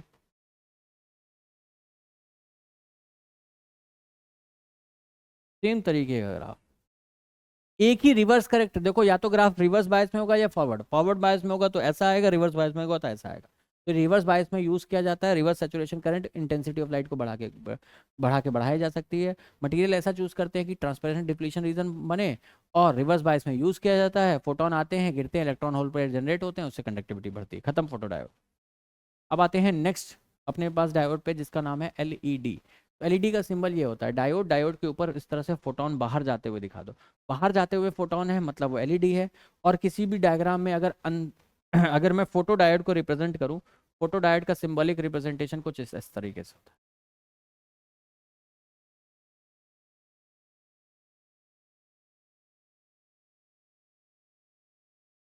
किसी भी सर्किट में फोटो डायोड रिप्रेजेंट करना होगा तो ऐसे बनेंगे।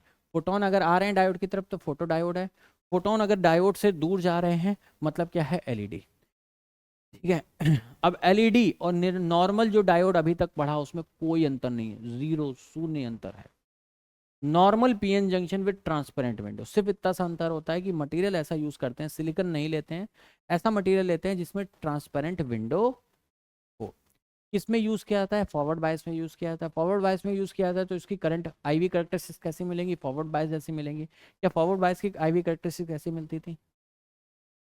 अब समझो, जब ये फॉरवर्ड बायस में यूज किया था, क्यों सिलिकॉन को नहीं यूज किया जा सकता? बिकॉज एक तो पहली बात, सिलिकॉन ट्रांसपेरेंट नहीं है। ट्रांसपेरेंट हो भी तो भी क्या दिक्कत है कि सिलिकॉन का जो बैंड गैप होता है वो 1.1 इलेक्ट्रॉन वोल्ट होता है। इस बैंड गैप के करस्पॉन्डिंग, इतनी एनर्जी के करस्पॉन्डिंग जो फोटॉन्स रिलीज जनरेट होगा, अगर इस मान लो इसके कंडक्शन बैंड के इलेक्ट्रॉन वैलेंस बैंड में गए एनर्जी रिलीज करके, तो वो जो एनर्जी रिलीज होगी, जो एनर्जी रिलीज होगी इलेक्ट्रॉन होल पेयर के रिकॉम्बिनेशन की वजह से, वो एनर्जी या फोटोन जो रिलीज होगा वो विजिबल रेंज में नहीं होता। तो एक सिलिकॉन डायोड भी एलईडी है, लेकिन वो जो फोटोन रिलीज कर रहा है वो विजिबल रेंज में नहीं आ रहे, तो इसके फोटॉन्स हमें नहीं दिखते। तो हमें एक ऐसे कंपाउंड सेमीकंडक्टर्स ढूंढने पड़े जिनकी जो बैंड गैप है वो इतनी हो ताकि जो वो फोटोन रिलीज करे तो वो विजिबल रेंज में आ सके। इसके लिए गैलियम आर्सेनाइड फॉस्फाइड, ये एनसीईआरटी का डेटा है, ध्यान रखना। गैलियम आर्सेनाइड फॉस्फाइड ये कंपाउंड सेमीकंडक्टर ढूंढा गया। इसमें क्या खास बात होती है कि इसका जो बैंड गैप होता है वो 1.8 इलेक्ट्रॉन वोल्ट से 3 इलेक्ट्रॉन वोल्ट के बीच का होता है। अगर किसी भी सेमीकंडक्टर, किसी भी कंपाउंड सेमीकंडक्टर का, किसी भी कंपाउंड सेमीकंडक्टर के लिए अगर band gap,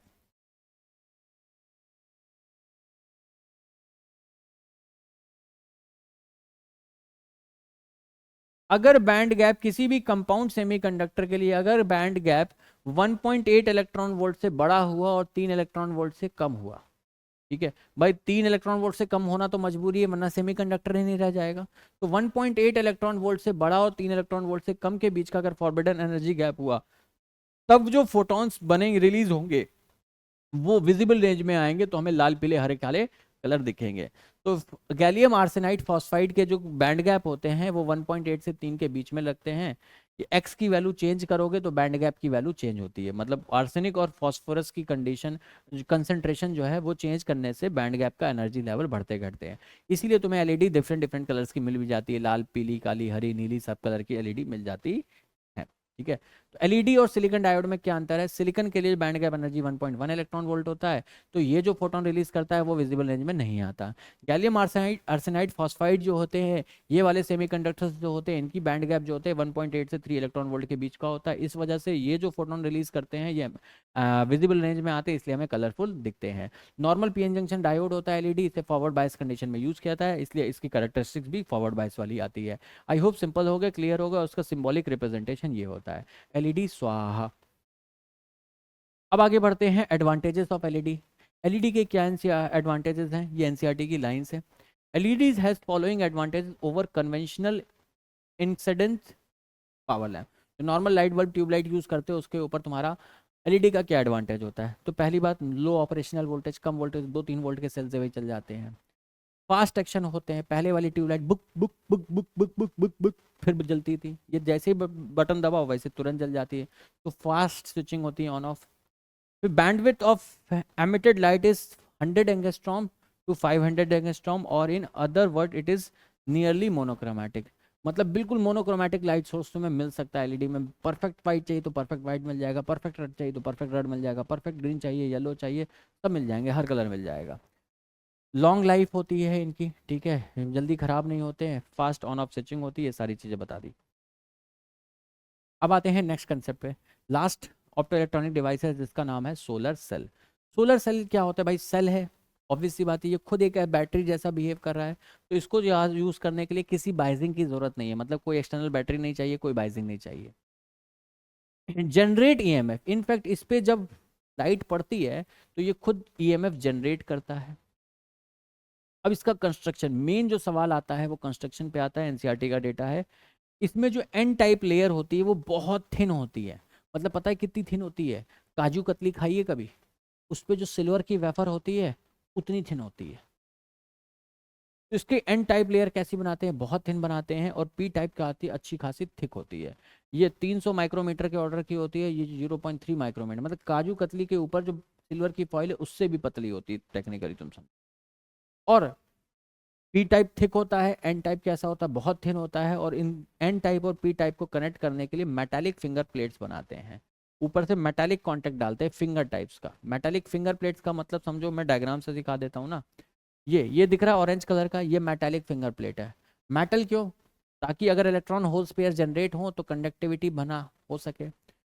finger type structure क्यों रहता है? फिंगर टाइप स्ट्रक्चर इसलिए रहता है कि अगर फोटोन अंदर से पड़े, अगर माई पूरी मैंने सॉलिड मेटल की प्लेट लगा देती, लगा नहीं देती, लगा देता, अगर पूरा सॉलिड क्या कहते हैं मेटल की प्लेट अगर मैं इस पे लगा दूं तो क्या होगा बच्चा पार्टी? जो फोटोन होंगे क्या मेटल की प्लेट को पार करके अंदर जा पाएंगे? क्या डिप्लीशन रीजन तक पहुंच पाएंगे? नहीं पहुंच पाएंगे। तो डिप्लीशन रीजन तक नहीं पहुंच पाएंगे तो क्या होगा?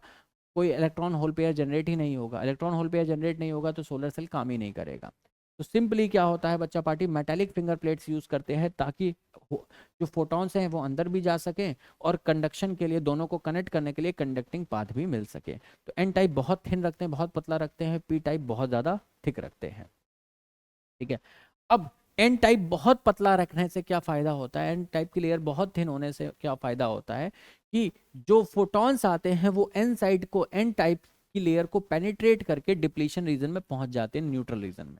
और डिप्लीशन रीजन में जाके जब वो वहां पे जाके कोलाइड करते हैं तो जो इलेक्ट्रॉन्स होते हैं उन्हें फ्री करा लेते हैं। फ्री करा लेते हैं मतलब वैलेंस बैंड, जो डिप्लीशन रीजन में जो इलेक्ट्रॉन वैलेंस बैंड में है उनको कंडक्शन बैंड में पहुंचा देते हैं। अब इलेक्ट्रॉन और होल्स जैसे ही जनरेट होंगे तो क्या होते हैं? वो सेपरेट हो जाते हैं, इन मेटालिक कांटेक्ट की होने की वजह से तुरंत वो खिंच जाते हैं और इस तरीके से वो एक्सटर्नल सर्किट में फ्लो कर जाते हैं और एक्सटर्नल सर्किट को करंट मिलती है। तो सोलर सेल के लिए सिंपल सी बात है, कौन सी बायस में यूज किया करते हैं? फॉरवर्ड या रिवर्स? किसी बायस में नहीं, ना फॉरवर्ड में ना रिवर्स में। इनफैक्ट बैटरी लगती ही नहीं है, इनफैक्ट ये खुद एक्सटर्नल पावर सोर्स जैसा बिहेव करते हैं। एन टाइप बहुत पतला होता है, पी टाइप थोड़ा चौड़ा होता है, मेटालिक फिंगर्स का कॉन्टेक्ट होते हैं। अब जब भी लाइट आती है इस डिप्लीशन रीजन में पड़ती है तो इलेक्ट्रॉन्स होल पेयर जनरेट होते हैं, मेटालिक कांटेक्ट के होने की वजह से वो तुरंत फ्लो कर जाते हैं और करंट फ्लो होता रहता है, इसलिए ये सोलर सेल जैसा बिहेव करते हैं। क्योंकि यहाँ पे कोई एक्सटर्नल बायसिंग बैटरी नहीं है, इसलिए जो इनका वो आता है IV करेक्टरिस्टिक, वो फोर्थ क्वाड्रेंट में आता है। फोर्थ क्वाड्रेंट में क्यों आता है, तुम क्वेश्चन जो है कि IV characteristic of solar cell in fourth quadrant why, तो बता देना कि कोई भी एक्सटर्नल बाइजिंग बैटरी नहीं होती, इनफैक्ट वो खुद बैटरी जैसा बिहेव कर रहा होता है, इसलिए फोर्थ क्वाड्रेंट में आता है। इस पॉइंट को ओपन सर्किट वोल्टेज कहते हैं, मतलब यहाँ वोल्टेज तो मिल रहा होता है लेकिन इस केस में करंट क्या होती है, जीरो। और इस पॉइंट को कहते हैं शॉर्ट सर्किट करंट, मतलब वोल्ट पोटेंशियल डिफरेंस तो नहीं है लेकिन यहाँ पे करंट मिल रहा होता है, इसलिए शॉर्ट सर्किट करंट कहते हैं। ये एनसीईआरटी का डायग्राम है। IV characteristics in fourth quadrant because it does not require any external battery. In fact, it act as a battery. Comfortable है, क्लियर है? जल्दी बताइए, पक्का बताइए, सच्चा बताइए, सारे बताइए। यहां तक सारे कंसेप्ट क्लियर हैं? ऑप्टो इलेक्ट्रॉनिक डिवाइसेस थे। अब लास्ट पार्ट ऑफ चैप्टर में आगे बढ़ते हैं जिसका नाम है लॉजिक गेट्स। तो लॉजिक गेट्स में बात करें बच्चा पार्टी, तो बेसिक अपने पास 7 गेट हैं। एनसीईआरटी में इतने नहीं है लेकिन मैंने डायरेक्ट सारे डाल दिए। Not gate, and gate, or gate, NAND gate, NOR gate, XOR gate and XNOR gate. जिसमें नैंड और नॉर को यूनिवर्सल गेट कहा जाता है। क्यों? क्योंकि लिए इनसे हम बाकी के सारे गेट्स बना सकते। जो लॉजिक गेट्स है ये बूलियन अलजेब्रा पे काम करते हैं, ठीक है। हाई वोल्टेज को 1 से रिप्रेजेंट करते हैं, लो वोल्टेज को 0 से रिप्रेजेंट। ये ध्यान रखना, यहाँ पे 1 और 0 नंबर नहीं है। 1 is representation of high voltage and 0 is representation of low voltage. 1 और 0 को नंबर मत ट्रीट करने लगना, यहाँ पे हाई और लो वोल्टेजेस का को ये डिनोट करते हैं। अब क्या होता है लॉजिक गेट्स में, बेसिकली ट्रुथ टेबल पूछी जाती है और इनके कॉम्बिनेशन बना के फाइनल रिजल्ट तो ट्रुथ टेबल और इनके बुलियन फंक्शंस तो मैं समझा देता हूँ, और ठीक है, बाकी आप क्वेश्चन इनके प्रैक्टिस कर लेंगे तो और बेटर अंडरस्टैंड। सबसे पहला गेट आता है नॉट गेट। ये नॉट गेट है। इसके अगर इनपुट पे मैंने कोई सिग्नल दिया तो नॉट का काम होता है उल्टा कर देना। अगर मैं ए दूंगा तो ये आउटपुट पे क्या देगा, ए बार देगा, सिंपल। तो इनपुट पे अगर मैं ए दूंगा, 0 दूंगा तो ये 1 कर देगा, अगर इनपुट पे 1 दूंगा तो ये 0 कर देगा, इनपुट पे ए दूंगा तो ए बार। मतलब जो भी मैं इनपुट पे दूंगा आउटपुट पे उसका अपोजिट उल्टा मिलेगा। अगर इनपुट पे मैंने लो वोल्टेज दिया तो ये आउटपुट पे हाई जनरेट कर देगा, और वहीं अगर इनपुट पे मैंने हाई वोल्टेज जनरेट दिया तो ये आउटपुट पे लो जनरेट कर देगा। 0 पे 1 देता है, 1 पे 0 देता है, ए पे ए बार देता है। नॉट गेट सिंपल है, सिर्फ इनपुट को उल्टा कर देना है। दूसरा आता है एंड गेट। इसका बुलियन फंक्शन होता है ए डॉट बी। ए और बी पे आप इनपुट दोगे, वाई पे आउटपुट मिलेगा, जो वाई पे आउटपुट मिलता है वो ए डॉट बी मिलता है। तो टेबल बना देते हैं, Y A into B, input है ए और बी और आउटपुट मिल रहा है Y is equal to A dot. तो इनपुट क्या क्या दे सकते हो, दोनों पे 0 दे सकते हो, इस पे 0, इस पे 1 दे सकते हो, इस पे 1, इस पे 0 दे सकते हो, इस पे 1, इस पे 1 दे सकते हो। तो एंड जो गेट होता है एक ऐसा गेट होता है जब इस पे दोनों इनपुट पे हाई वोल्टेज दोगे तभी आउटपुट पे हाई मिलेगा, अदरवाइज हर कंडीशन में लो मिलेगा। 1 और 1 दिया तभी यहाँ पे 1 आएगा। इसे मल्टीप्लीकेशन से भी समझ सकते हो, ए डॉट लिख रहे हैं तो 0 इंटू 0, हालांकि नंबर नहीं है तो मल्टीप्लीकेशन का लॉजिक नहीं बैठता, लेकिन वही समझो एंड गेट की प्रॉपर्टी है, बोथ हाई तभी हाई। 1 1 पे ही 1 देगा, बाकी सभी पे अगर एक भी लो हुआ तो लो मिलेगा, दोनों लो तब भी लो, एक लो एक हाई तब भी लो, एक हाई एक लो तब भी लो, बोथ हाई तभी हाई मिलेगा। एंड गेट की प्रॉपर्टी होती है बोथ हाई पे हाई देता है, अदरवाइज बाकी सारे कॉम्बिनेशन पे वो लो देता है। तो 0 0 पे भी 0 देगा, 0 1 पे भी 0 देगा, 1 0 पे भी 0 देगा और 1 1 पे 1 देगा। थर्ड जो गेट है उसे कहते हैं और गेट। इसका आउटपुट क्या आता है, इस और गेट की आदत होती है या इसका जो रिजल्ट होता है ये हाई आउटपुट देगा अगर एक भी इनपुट हाई हुआ। Output high if any input, एक भी इनपुट अगर इसे हाई मिल गया तो तुरंत हाई दे देगा। 0 0 दोनों लो हैं तभी लो देगा, एक भी हाई, 0 1 पे भी 1 दे दिया, 1 0 पे भी 1 दे दिया और 1 1 पे तो 1 देना ही था। इसका जो बुलियन फंक्शन होता है वो a प्लस बी होता है। ये नंबर मत ट्रीट कर लेना कि सर 1 + 1 यहाँ तो 2 होना चाहिए, भाई नंबर नहीं है, हाई प्लस हाई हाई है, ठीक है, सिंपली। तो क्या करता है और गेट, एक भी हाई सिग्नल मिला इनपुट पे तो हाई दे देगा। 0 0 पे 0 देता है, 0 1 पे 1 देता है, 1 0 पे भी 1 देगा, 1 1 पे 1 देगा। मतलब अगर दोनों 0 नहीं हुए, दोनों इनपुट लो नहीं हुए, एक भी इनपुट अगर हाई हो गया तो आंसर हाई मिलना है। तो 0 ट्रिपल वन इसका आउटपुट होता है और गेट का। अब आते हैं फोर्थ गेट, नैंड गेट। तो बेसिकली नैंड है क्या है, एंड के आगे एक नॉट लगा दो। तो ये एंड गेट है ए डॉट बी, इसके आगे आपने एक नॉट लगा दिया। एंड गेट का आउटपुट ए और बी डाला तो आउटपुट क्या मिलेगा, ए डॉट बी। इसके आगे एक नॉट लगा दोगे तो नॉट क्या करता है उल्टा, तो ये दे देगा ए डॉट बी बार। तो आउटपुट जो मिलेगा ए डॉट बी बार मिलता है। तो नैंड गेट का आउटपुट होता है ए डॉट बी बार। इसको चाहे तो आप ऐसे रिप्रेजेंट करें, या नॉर्मल एंड गेट के आगे एक छोटी सी जोकर वाली टोपी लगा दें तो इसे क्या बोल देंगे, नैंड गेट। इसकी अगर मैं ट्रुथ टेबल की बात करूं तो ये क्या करता है बच्चा पार्टी, जब बोथ हाई होंगे तो लो देगा, बाकी सारे केसेस में हाई देगा। 0 0 पे बोथ लो पे भी, बोथ लो है, बोथ हाई है, सॉरी 1 1, जब बोथ हाई है तभी लो देगा 0, अदरवाइज सारे इनपुट पे हाई देगा। 0 0 पे 1 देता है, 0 1 पे भी 1 देता है, 1 0 पे 1 देता है, 1 1 पे 0। या फिर सिंपली समझ लो एंड का उल्टा, एंड क्या देता था, दे रहा था 0 0 0 1 दे रहा था, तो ये 1 1 1 0 देगा। एंड जहां जहां पे 0 दे रहा था ये वहां वहां पे 1 देगा, एंड जहां पे 1 दे रहा था ये यहाँ पे 0 देगा। एंड का उल्टा नैंड, सिंपली। अगला जो लॉजिक गेट आता है वो आता है नॉर गेट। बेसिकली क्या है, और का उल्टा। ये और गेट है, और गेट पे अगर ए और बी दिया तो आउटपुट पे क्या क्रिएट होगा, ए प्लस बी। उसके आगे एक नॉट लगा दो तो जो आउटपुट फाइनली आएगा वो ए प्लस बी का होल बार आएगा। तो चाहे तो ऐसे रिप्रेजेंट करे या इस और गेट के आगे एक टोपी लगा दे छोटी सी गोलू सी, तो ये रिप्रेजेंट कर देगा नॉर गेट। नॉर गेट की क्या प्रॉपर्टी होती है, ये बोथ लो पे हाई देता है, बाकी सब पे लो देता है। तो 0 0 पे ये 1 देगा, बाकी सभी पे 0 1 पे भी 0 देगा, 1 0 पे भी 0 देगा, 1 1 पे भी 0 देगा। ठीक है, तो और का उल्टा होता है ये।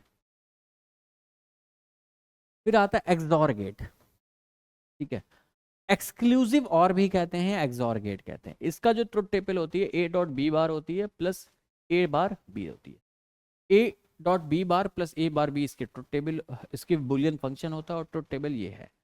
इसकी ट्रुथ टेबल क्या होती है, जब भी सेम इनपुट मिलेंगे तो आउटपुट 0 मिलेगा, मतलब बोथ लो पे भी 0 मिलेगा और बोथ हाई पे भी 0 मिलेगा। तो 0 0 पे भी 0 मिलेगा, 1 1 पे भी 0 मिलेगा। अगर डिफरेंट आउटपुट होंगे, एक लो एक हाई, तभी यह हाई देगा। तो लो हाई पे भी हाई दिया, हाई लो पे भी हाई दिया, लेकिन बोथ हाई पे भी 0 देगा और बोथ लो पे भी 0 देगा। या फिर ऐसा समझ लो 0 0 पे 0 देगा, 0 1 पे 1, 0 1 पे 1 देगा, 1 0 पे भी 1 देगा, 1 1 पे 0 देगा। क्लियर है। या फिर ऐसा समझ लो कि दोनों इनपुट अगर डिफरेंट हुए तो हाई है, सेम इनपुट लो हुआ। तो दोनों इनपुट अगर डिफरेंट हुए तो 1 1 मिलेगा, दोनों इनपुट सेम हुए 0 0 या 1 1 तब 0 मिलेगा। अब अगला जो लॉजिक गेट आता है अपने सिलेबस में वो आता है एक्सनॉर गेट। एक्सनॉर गेट को रिप्रेजेंट सिंबल ऐसा होता है, यहाँ पे पहले एक डॉट लग जा, बार आ जाता है और यहाँ एक नॉट और होता है।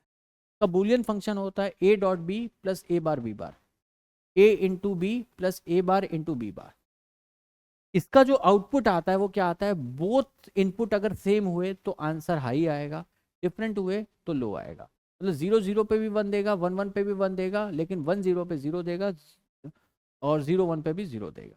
मतलब बेसिकली ये क्या है, एक्सनॉर की अगर मैं बात करूं तो वो एक्सॉर का जो उल्टा होता है उसे एक्सनॉर कहते हैं। ये एक्सॉर था, इसके आगे एक नॉट गेट लगा दोगे तो क्या बन जाएगा, एक्सनॉर बन जाएगा। एक्सॉर का उल्टा XNOR. That is all for today guys, tata bye bye, जय हिंद, God bless you, love you all, thank you. और इट इज़ अ, मतलब सारी चीज़ें अपन ने कवर कर ली सेमीकंडक्टर्स की। दो चीज़ को मेरी एडवाइस है कि लॉजिक गेट्स की सफिशिएंट क्वेश्चंस की प्रैक्टिस आप कर लीजिएगा, और जेनर डायोड के, बिकॉज वही दो न्यूमेरिकल्स बन सकते हैं। बाकी थ्योरी पार्ट पूरा यहाँ पे कवर कर दिया गया। That is all from my side, tata bye bye, जय हिंद, God bless you, love you all, जय हिंद दोस्तों।